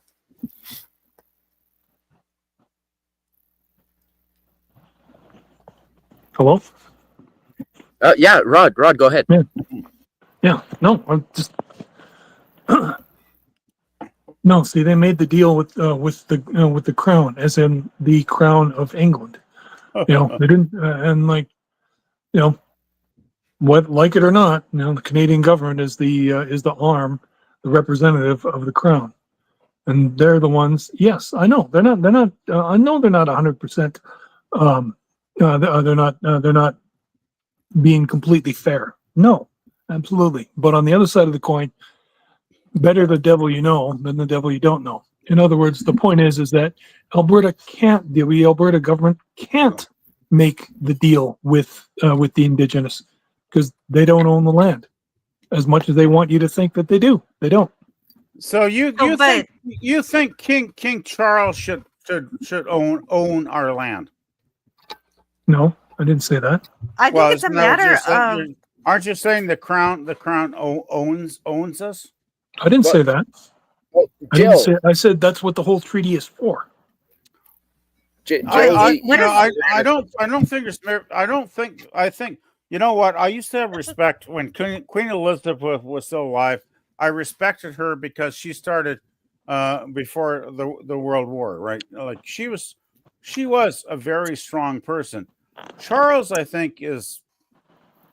I want to see I want the monarchy to end. It's antiquated. It's useless. It's pointless. There's no goddamn rational reason for a monarchy in Britain anymore. So I think the monarchy should end, and I think everything to do with the monarchy concerning Canada should end as well. Rod, that's my thought. Just saying. Yeah, I get it, but I mean, like, on the other side of the coin, you guys didn't make a deal with them. We did.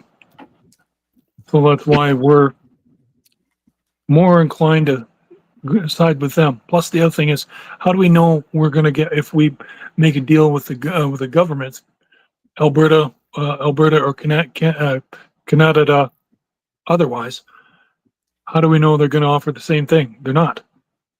They're not. They're going to try and get away. They're going to try and get away with as much as they possibly can. Look at Danielle Smith. Well, you're that's a very negative attitude. Opinion of her? Yes, it is. I don't agree with that. I think Danielle Smith would give the Indigenous people of Alberta actually a better deal.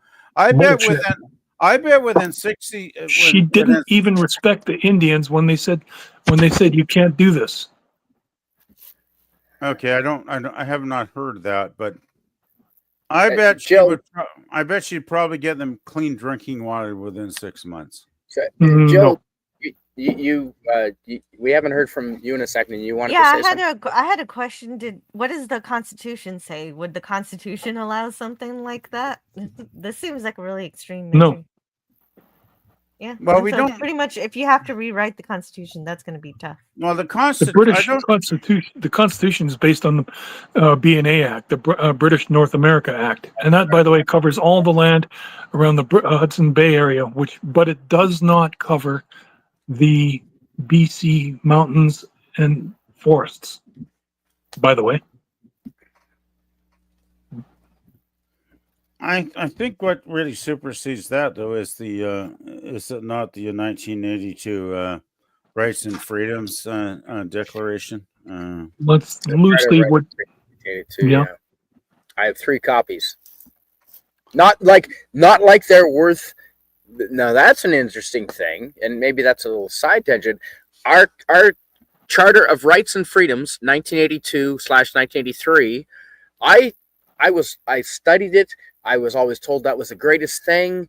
And then here along comes the pandemic, and our government throws it out like it's meaningless. So I think maybe the American style Constitution that actually has some teeth, because it enshrines the right to bear arms. I can't imagine Americans the American government being able to get away with throwing away their Constitution and trampling on it like the Canadian government was able to do here during the pandemic. I think maybe we need to learn something from the American Constitution and take a little bit of that on. Well, I think we're already fucked, because we got the worst prime minister in Canadian history in power right now, because millions of sheeples, as I call them, decide to vote Liberal again. How do you vote Liberal after 10 years of garbage? You vote Liberal after 10 years of bullshit again because you're that stupid, right? It's like, I don't know. I'm impressed with what Carney's been doing. I want Carney's an asshole. He's got no fucking clue. Carney. Are you kidding? He's been standing up to Trump. Carney just caved. Are you to joking? You're not following. Carney just caved to Trump on the He didn't cave. tax. No, he didn't cave. He's playing 3D chess. He caved like a fucking deck of cards. He caved. He doesn't understand politics. Rod, are you that stupid, Rod? Are you? Well, hang on. Well, no, PvP. There will be no name calling on this stream, please. Okay, but seriously, no name calling on this stream. That's not. He's playing 3D chess, man. Think about it. Carney no. Listen up. He can reinstitute he can reinstitute that tax any time he wants. He didn't. But he won't. I bet. No. The point is that it's giving the baby his bottle and thinking that, and the baby thinking that he won the fight, and he didn't. No. Sashi. Carney was dumb enough to think he was going to put something over Trump, and he failed. And then Trump said, "Wake up, asshole!" Told him no, what was you just watched. And Carney caved like a deck of cards. Okay, well, hang on. You're not following. You see, I'm following perfectly. I'm following perfectly. No. Oh yeah. Well, did you know that the Americans are burning their farms? They're burning their fields. You know why? Because they don't have any contracts. But guess who does have the contracts? We do. Saskatchewan, all the farms in Saskatchewan and Alberta and Manitoba, because we have snapped up all the European canola and. Okay, I'm trying to stay on one topic at a time here, which is the accidents. No, my point is that I want to stay on the topic of the digital tax. Well, let's stay on one topic at a time. The only way to see the digital tax can be reinstituted anytime he wants. And he will never do that because he's weak. You don't know that. I'm still shocked that you guys actually have a type of Bill of Rights. How come that's not really being enforced? No, it's trampled. Well, actually, the Federal Court of Canada ruled that our Constitution was absolutely violated, but because the government ended the Emergencies Act, that it's moot, so it doesn't really matter anymore. And even though they violated every Canadian's rights, since they've stopped doing it now, that it's okay, and no one will face any penalties for that. The federal court ruled that they were in error to do that. I think Spidey's correct. The judges ruled that what the federal court did. What Trudeau did was illegal, but he got away with it. But he got away with it because by the time the court ruled, he had stopped doing it. So that's like if I'm stabbing you, but by the time the cop shows up, I've stopped stabbing you or choking you. It's okay. I've stopped choking him, so really it's moot. Well, I'm with thousands of Canadians online that have said jail time for Trudeau. For Trudeau, absolutely. And of course, he never. It's crazy. You know, the one thing about the people in power, they never go to jail. You know why? Because they're the people in power. That's true. I'd like to discuss have you guys been reading our chat? Jill, can you please read what Sashi's saying here? Go for it, Jill. I highlighted that earlier. Sashi says, I'm going to stay out of the monarchy discussion because we have a constitutional monarchy and I could get arrested for speaking about them. Uh-oh. And Sashi says, Big Dave K, no, I'm not joking. Not as bad as Thailand, though. I'm guessing you might be in the UK then if you could get arrested for free speech. Well, No, he's Sashi is in Well, don't Malaysia. forget the kid. Malaysia. Don't forget the passengers that got arrested on the sea train for talking about certain things. Well, I gotta say George Orwell was a British guy that wrote 1984 and all that shit, and Mhm. and 1984 is totally happening What? in the United Kingdom right now. Oh, this breaks my heart. I can't.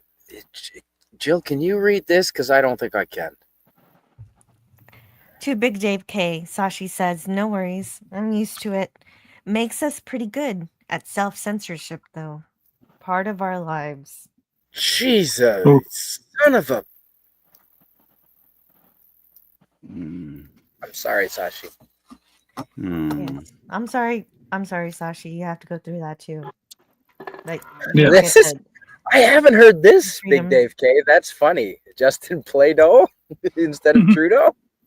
I have not Mhm. heard that. That makes me laugh. That's funny. I think all Canadians can agree about that. If Mhm. they made a Justin Play-Doh set and spelled it Play-Doh, I'd fucking buy one. Rod, you'd probably buy one too. Hell yeah. I would buy a couple, and I would send one to Jill if she had a mailbox, which I don't think she still does. But That's Hmm. funny. No, That's hilarious. yeah, no. I've considered a PO box, but I'm not big enough to warrant that kind of thing yet. oh, of But course you are. Come on, of course you are. What? I have Just to be think of all extra. the. I think Jill would be getting tons of swag from her fans if she had a PO box. Sashi is a minority and he can I don't know. disappear easily. Being a minority, really? What are you white, Sashi? Are you white? Are you a white person? I Minority? think he's anything but white. Well, how do you? He's over in Malaysia. White people are pretty minority over there. Hmm. Or it could be based on religion. People love. Why White do we privilege. divide? We divide ourselves on religion, on skin color. We just love grouping together and dividing each other. It's really interesting, isn't it? Yeah.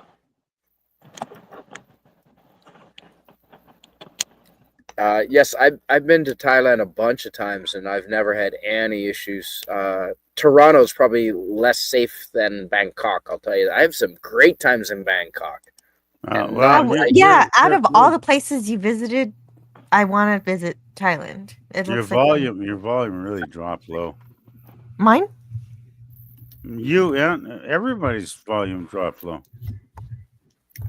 Oh, I didn't touch Mine any seems to be settings fine. here. I don't yes, Jill is the American, but that's okay. Yeah. We hope that one day she will liberate know. us. Nothing wrong with American Jill. Nothing wrong. I will set you free. Oh, Jill. I won't even, I'm not even going to follow that up. Oh, okay. Good. And DJ Play Night, ever helpful. Was I've Everyone always is 5 heard by like you see all those videos of Thailand with all the sexy babes. Is that kind of a sex tourism city still in Bangkok? Yes, I didn't partake, but yes, I think Yeah, so. I kind of figured it is, right? It's like every time I've ever watched anything on Bangkok, it's like, well, that city's very appropriately named. Well, I gotta that's say, only right? certain areas. Oh my That's goodness. that's one certain neighborhood, and if you don't go there, you're fine. Okay, well, isn't that also the sex change capital of the world? oh God, no. I thought that was New York Oh God. or San I thought LA. that was in the No, USA. I mean, now. like it's their healthcare is a lot freer. Oh Christ. Indian origin. That's not what I'd be going to Thailand for. No, No, of course not you at all. wouldn't. Me neither. You're a nice woman. You're not one of those. Thanks, you're not DJ. one of those kind of people. So Everyone is 5 by 5. Okay, so we all sound Awesome. okay. PvP. It's on Joe's your 5 end. by 5. Yes, Joe's 5 by 5. You know what? If I went to Iowa, I would like to see All of it. I want to see where James T. Kirk will be born. Yeah, could yeah, show me that's where there. Did you know they just had the Star Trek thing with Shatner with the Bridge of the Enterprise and all that shit? I don't. The what? don't. Well, They just well, had it's that like the other Riverside, day. Iowa. I can't remember what city it was in, but Shatner was there entertaining the fans, and there was a recreation of the Bridge of the Enterprise and all kinds of good shit. I'm very jealous of those like 100 people that got a ticket. Like, fuck. Oh wow. Yeah, it was somewhere back east. I could never be there, but there's videos on YouTube of it actually. Yeah, Riverside, Iowa became Kirk's official birthplace when it was made canon in sometime in Enterprise. I forget which episode. By the way, have you ever Which heard of Enterprise? Vulcan, Alberta? Got a Yep. lot of stuff about Star Trek. Oh yeah, that's Well- right. Yeah, Well, Jill, did you see my photos I posted? Spock's hands are there too. His handprints. Yeah, everything. Oh yeah, Vulcan is really Star Trek city in Alberta. yeah, that's cool. And you guys got Well, your they're own. small. They're a small town, and they thought, well, nobody ever comes to this shitty little town. What can we do? And it's like, oh, we're called Vulcan. Like, ha ha, Star Trek connection. Let's do the Star Trek thing. And man, they get lots of That was a probably good choice. That thousands was a of good people choice. every year now coming to Well, Vulcan. So Well, did you? Jill, did you see? See, I posted the pictures of the Star Trek Enterprise there. Yeah, the Constitution class. Yeah, the cool ship there. Yeah, that's great. Yeah. Yes, I've seen it. by the That's way, cool. I'm very sorry, but I got to work at 9 o'clock tomorrow morning. Yeah, gotta sure. Okay. Well, I'm gonna if you've got crash. to go now, Oh fuck, Spidey's not even here. But sorry, Spidey. Yeah. Good night. I gotta get some sleep, my friend. Yeah, good you night, bet, man. PvP. So good night to all of you, wonderful people. Have a good one. Good night. See you, man. Oh, and DJ Play Nice said it. Riverside. Mm-hmm. Riverside. Yes, it's the official birthplace of James T. Kirk. Rod, do you mind reading this from Sashi, please? Yeah, Sashi says, so I excelled in physics, but my minority status makes it harder for me to go to a government university. So we have to figure it out ourselves. Education is only an option if you're rich. No kidding, eh? Oh. God, that's not fair at all. Yeah. Well, in a few weeks, I get my inheritance from Mom. That's good. And I'll tell you, the very first thing I'm going to do is I'm going to go to drop some money to Cameron Pasha, and then he's gonna review my first book. Nice. Yeah. Nice. Yep. I'm totally looking forward to it, and he's already excited about that. He said that he already has somebody in mind that he wants to talk to about my book.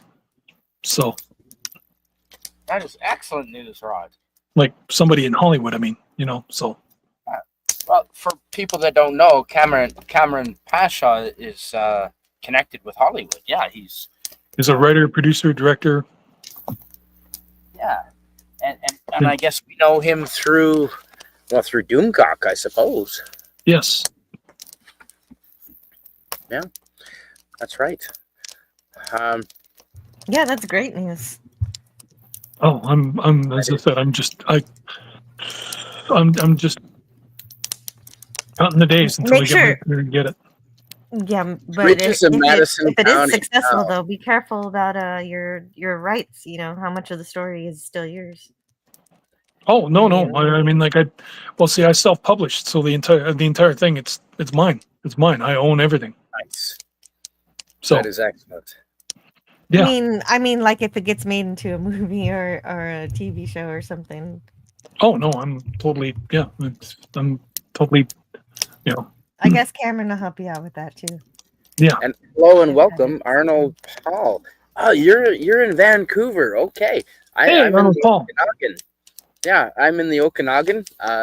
Just not far from Vernon and or Kelowna. You probably know of Kelowna.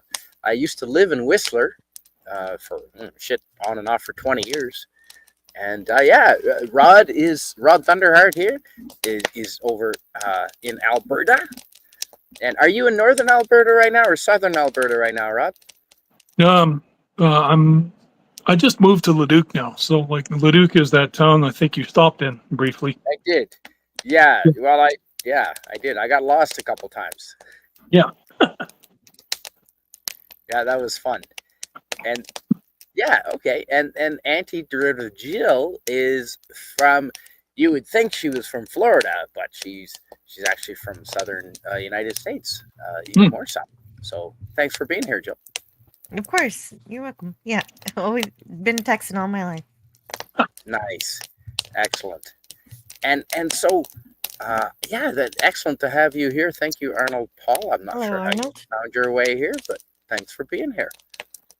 Excellent. And Big Dave K says, if we go to Idaho, you can take us to the Field of Dreams, the Star Trek History Museum in Riverside, and the Bridges of Madison County, which was a movie.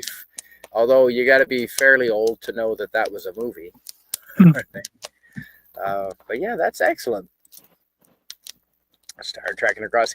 You know what? That is one of my favorite songs that Tony sings. Tony Stark, if you're still listening, that is one of my favorite songs you sing, man.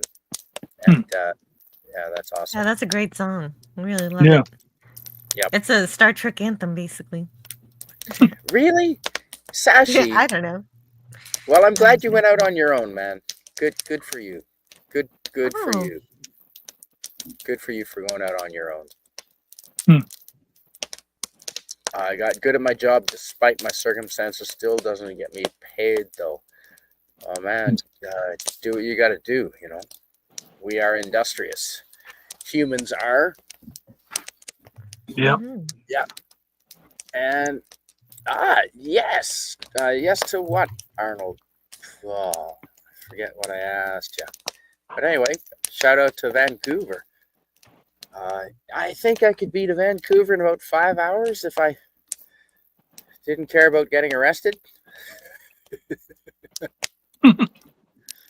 You know? But welcome and thank you. Yeah, that's cool. It is still Canada Day in Vancouver and where I am for another half hour. 32 minutes. Yeah, that is cool. Ooh, good, yes, Jill. Now, Rod, it is past Canada Day where you are, and you said you came here from the fireworks. See, because of the fire restrictions, we're allowed this, but we're not allowed fireworks. So, were they big? Were they in a river? Did they hold them in a lake? How did they? They're pretty big. They're pretty big. I'll have to post the pictures actually. I'll try to find the best ones and post them on Twitter. Yeah. Okay. Great. Yeah. Thanks. Yeah. Can you imagine anti-derivative Jill celebrating the 4th of July and your government telling you that you can't have fireworks in Texas? How's that going to go? How would that go over in Texas? We do them anyway. We'd use them anyway. We're not supposed to use them within city limits, but a lot of people do that anyway also. But some people respect it and go out into where we're supposed to go, like, you know, outside the city limits to pop the fireworks in the farm areas.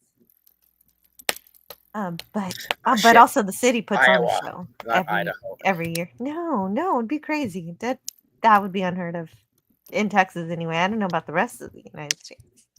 But what if they told the public that it was for their own safety because of fire conditions?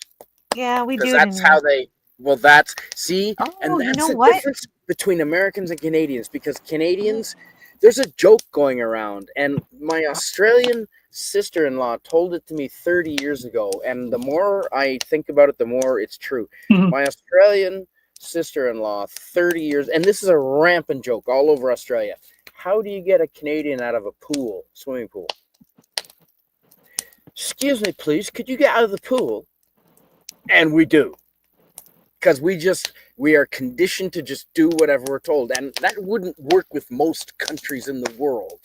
But that's the joke, because Canadians will just do it. Oh, without any question. And we think that we're better because of it. Like, we hold our noises. Oh, we're snobby because of it. Oh, well, we're just better people. We just follow the rules. No. And we honestly think we're better for it. We do, Rod. That's the way that I was on the East Coast. Maybe not in Alberta, but on the East Coast, we're better because we follow the rules. No, we're not. We're fucking more gullible. We are just so trusting. And I think that's how the evil forces in the world are gonna really get us, you know? I hope not. But and technically we do have burn bans here too, where like if it's like if it's too dry, it hasn't been raining enough or something, they say we can't have fires. But I don't know. Would your neighbors? Would your neighbors rat on you 4th out? of July? And your neighbors would turn you in to they the haven't authorities? yet. They have not yet turned in anybody. Around here, Canadians love virtue signaling. We love showing that we're better than everyone else, and they would, in a heartbeat, think it was their civic duty and fucking turn you in. And we actually no, they wouldn't do that. Wow. You're confusing them with communist countries, man. We're not communist. Have you heard reports about what took place across Canada during the pandemic with people ratting each other out? Canada actually had a rat line, the tax avoidance rat fink line that the government floated there about 20 years ago now. Canadians love to prove how virtuous they are by ratting on their neighbors. I don't buy that. I hope. I want to see some receipts before you start throwing those types of accusations around. How many Canadians were turned in across Canadian cities for violating pandemic restrictions and orders? The police couldn't handle all the calls going and reporting, oh, this family has more than 5 people in their group. That was rampant across Canada. There's stories in the newspapers. This one guy in Vancouver in a condo that has had more than 10 people in his family. I want to see a few proofs of those before I get on board, man. Attention. You didn't see any of that? Dude, it was everywhere. You just have to. I don't know if you were conscious and paying attention to any of the independent news at all during the pandemic. You couldn't help but have that, like, example after example after example. It's widely available. Absolutely, we can get you receipts on that. It's a very easy searchable time. And if you didn't experience that with where you lived, you are fortunate that your neighbors aren't like that. But I have friends in Fredericton, New Brunswick, and Toronto that just tell me horror stories about how their neighbors would. It was like living in communist China, and I've been to China. I worry about that.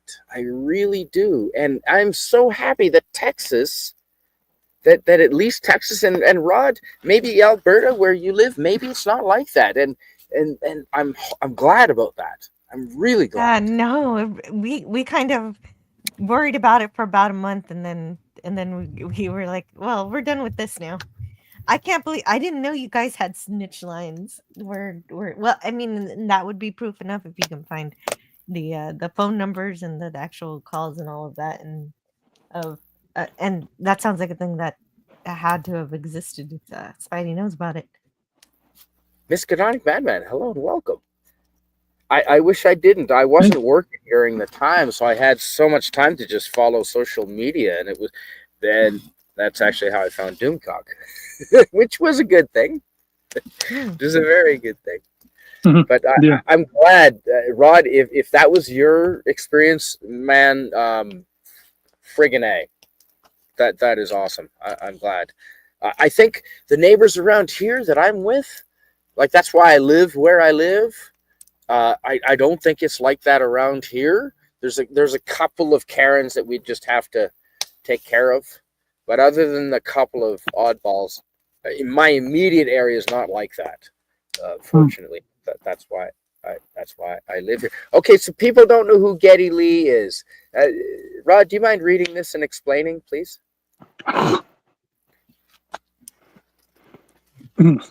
Geddy Lee is he's the main singer guitar player on Rush, the band. One of Canada's greatest bands. Yep, by far. Yeah. Why did he get pissed off at the crowd? It's very Canadian. I don't know. That's an excellent question. I don't know this story, Big Dave K.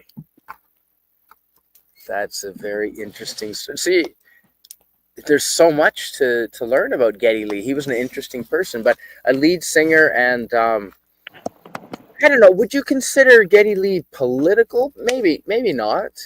Rod? I think maybe to a small degree. I mean, as much as tragically hip, I guess.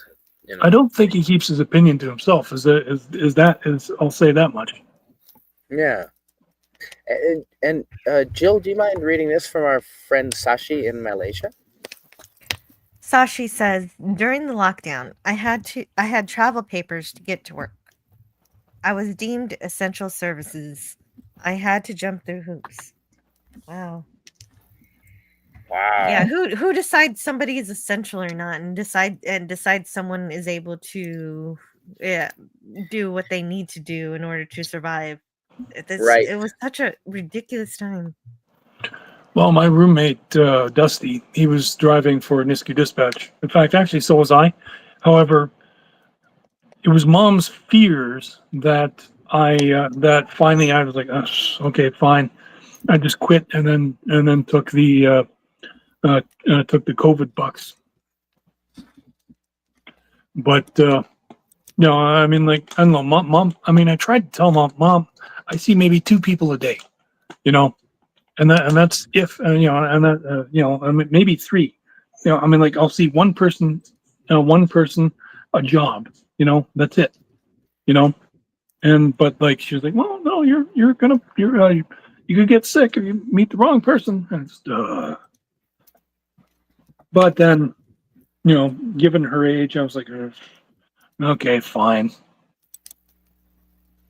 And then, but Nisku Dispatch, like a freight, they were considered essential services. So they kept working through the pandemic.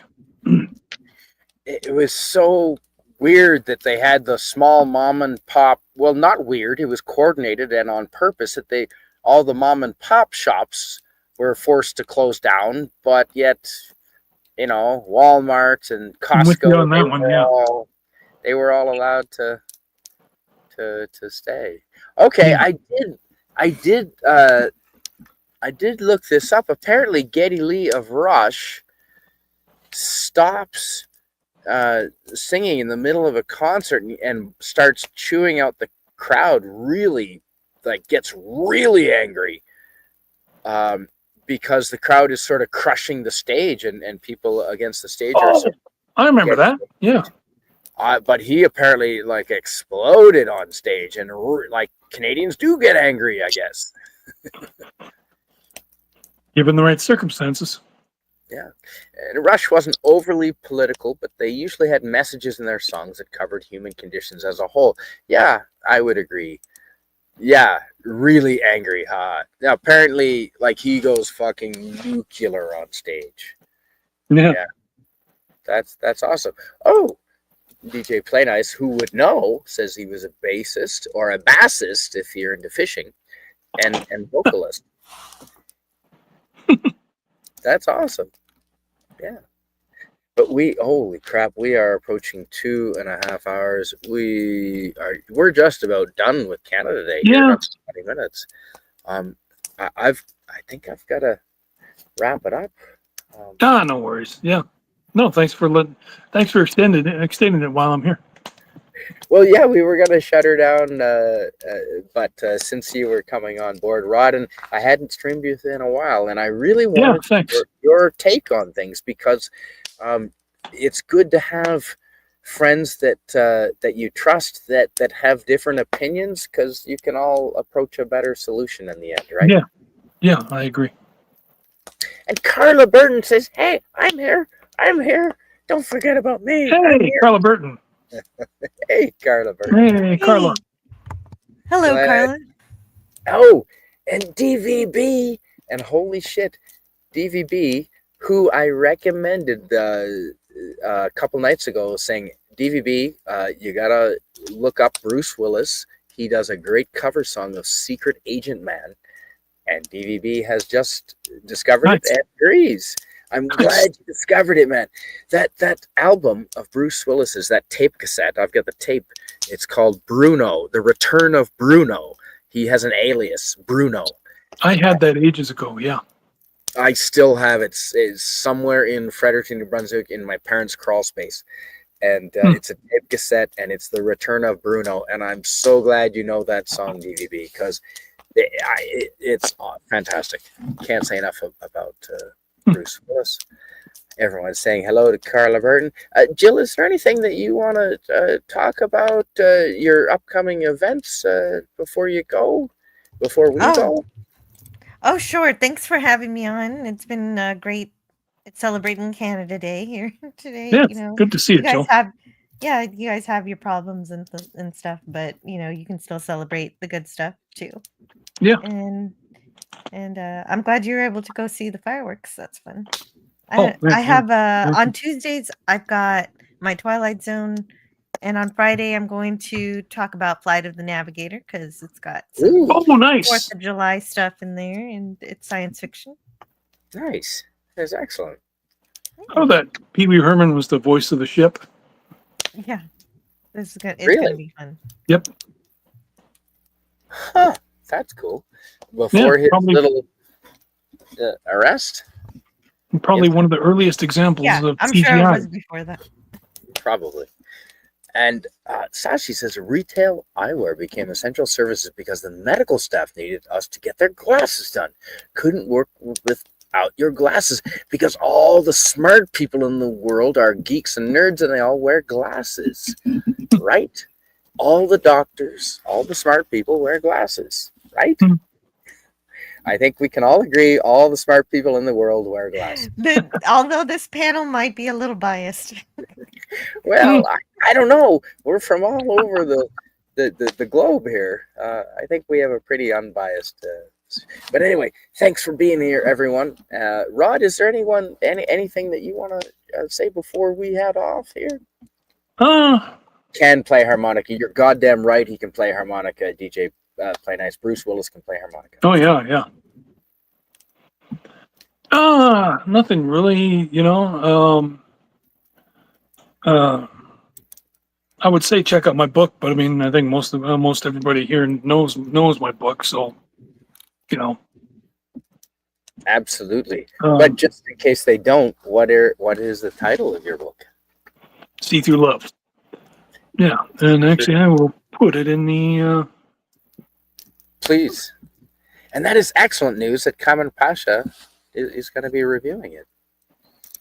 Yeah. And you are most welcome, DJ Planus. Thanks for being here. Miskatonic Madman, I'm glad you're here. And to be fair, Big Dave K says, I mean, a Canadian singer going ballistic on stage was almost like getting a Stern lecture. Well, yeah, we don't want to offend anyone. Yep. And there's the link to Rod's book right there. That is great news, Rod. That's fantastic. So hopefully Cameron can help you out with that. Oh, I've been meaning to get him definitely. to get it, and he's excited about it too. Like he really likes the sound of it, you know. So. And there, thank you, Jill. Oh, you beat me to it as usual. Jill beats me Nice. to the moderating duties. Oh, I should have let you. I should have let you do it. I didn't know you were gonna. No. Well, of course. Darn right. Yeah, that'll be great. I'll get more eyes on your book. That review. Yeah. That's really wonderful. So yeah, if you like science fiction and streaming, please subscribe to Anti-Derivative. Jill, you're probably going 4 streams a week at least now, right? Oh, you're muted. You are muted. Oh, so two streams every week for sure. But sometimes, yeah, I'll play a gaming stream or a shore leave stream. Yeah. Pretty soon. I would be having a membership stream tomorrow, but it's my wedding anniversary, so I probably shouldn't do that tomorrow. So we'll see. Oh yeah, Maybe I will anyway. It Look just at all the depends. Trek stuff behind Jill. Absolutely. If my if my husband goes to work, maybe I'll just do the member stream. We'll see. DVB Brian Adams is from Canada, and you know what, DVB, you liked what I told you about Bruce Willis singing Return of Bruno. I've got a hint for you about Brian Adams. Go look up a song, my favorite song from Brian Adams. I want to be your underwear, and he's singing it to his girlfriend. So, I want to be your underwear. That is a legit. That is in the public. That is a actually. Rod, do you remember that song? He sang it in concert. I think I've been Brian Adams concerts. He sung it. I want to be your underwear. That is Brian Adams. He's not all clean and wholesome, folks. Isn't that weird? Yes, it is weird. And happy wedding anniversary, Jill, says Sashi. What does Sashi know that we don't know? Thank you. Oh, well, I just said it. Yeah, didn't you hear? Yeah. No, I did not. Oh. Yeah. Yeah, so I may or may not have my membership stream tomorrow. It depends on whether or not my husband goes to work. Yeah. Okay, you did just say that, and it totally blanked out because I was focusing on what I was trying to say. Thank you for being here. Yes. And Carla Burton wants to know how many years now. So we've been together for 20 years, but 14 years married. 20 years? Holy! No, that is not possible. That's illegal. That's illegal. It's illegal. No, it wasn't. It wasn't. I was just barely an adult, and I've been with my husband my entire adult life. That is awesome. Thumbs up here, Jill from British Columbia. Yeah. DJ Playnice says, check out my buddy Jay's channel, A Contemplative Reader. You know what? I will subscribe to that right after I end this stream. Thanks for being here, everyone. And Carla Burton is impressive. Oh, geez. Now we jump up to 13. Yeah. Yay. DJ Playnice dropping the YouTube song in the link. I want to be your... I'm not joking. That's a legitimate Brian Adams published song. I believe it. It'll be funny because that'll be the only Brian Adams song I'll know. I'm going to listen to. No, you know, what was the one from Robin Hood, Prince of Thieves? It beat Tom Petty, for fuck's sake. Or Tom Cochrane. It beat Tom Cochrane. Everything I do it for you. Yeah. Everything I do it for you. Go on, Jill. You're muted, Jill. Every time I sniff glue, I do it for you. Yeah, he's got a bunch. Yeah, that's it. Good for you, Jill. Good for you. Sashi, well, you just have to find your you can still be married for 30 years at this point, Sashi. You're still young enough. All right. On that note, everything I do 30 years. There we go. It's 30 years for Carla this year. Congratulations! Oh, wow! Congratulations! Wow. That's awesome, Carla. Awesome. Fantastic. Well, hey, on that positive note, I thank everyone for being here, and I'm not going to go through the whole chat. You all know who you are. There's way too many people to mention, but I've been mentioning it as you've been entering the chat.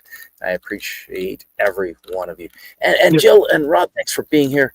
I hope to have you.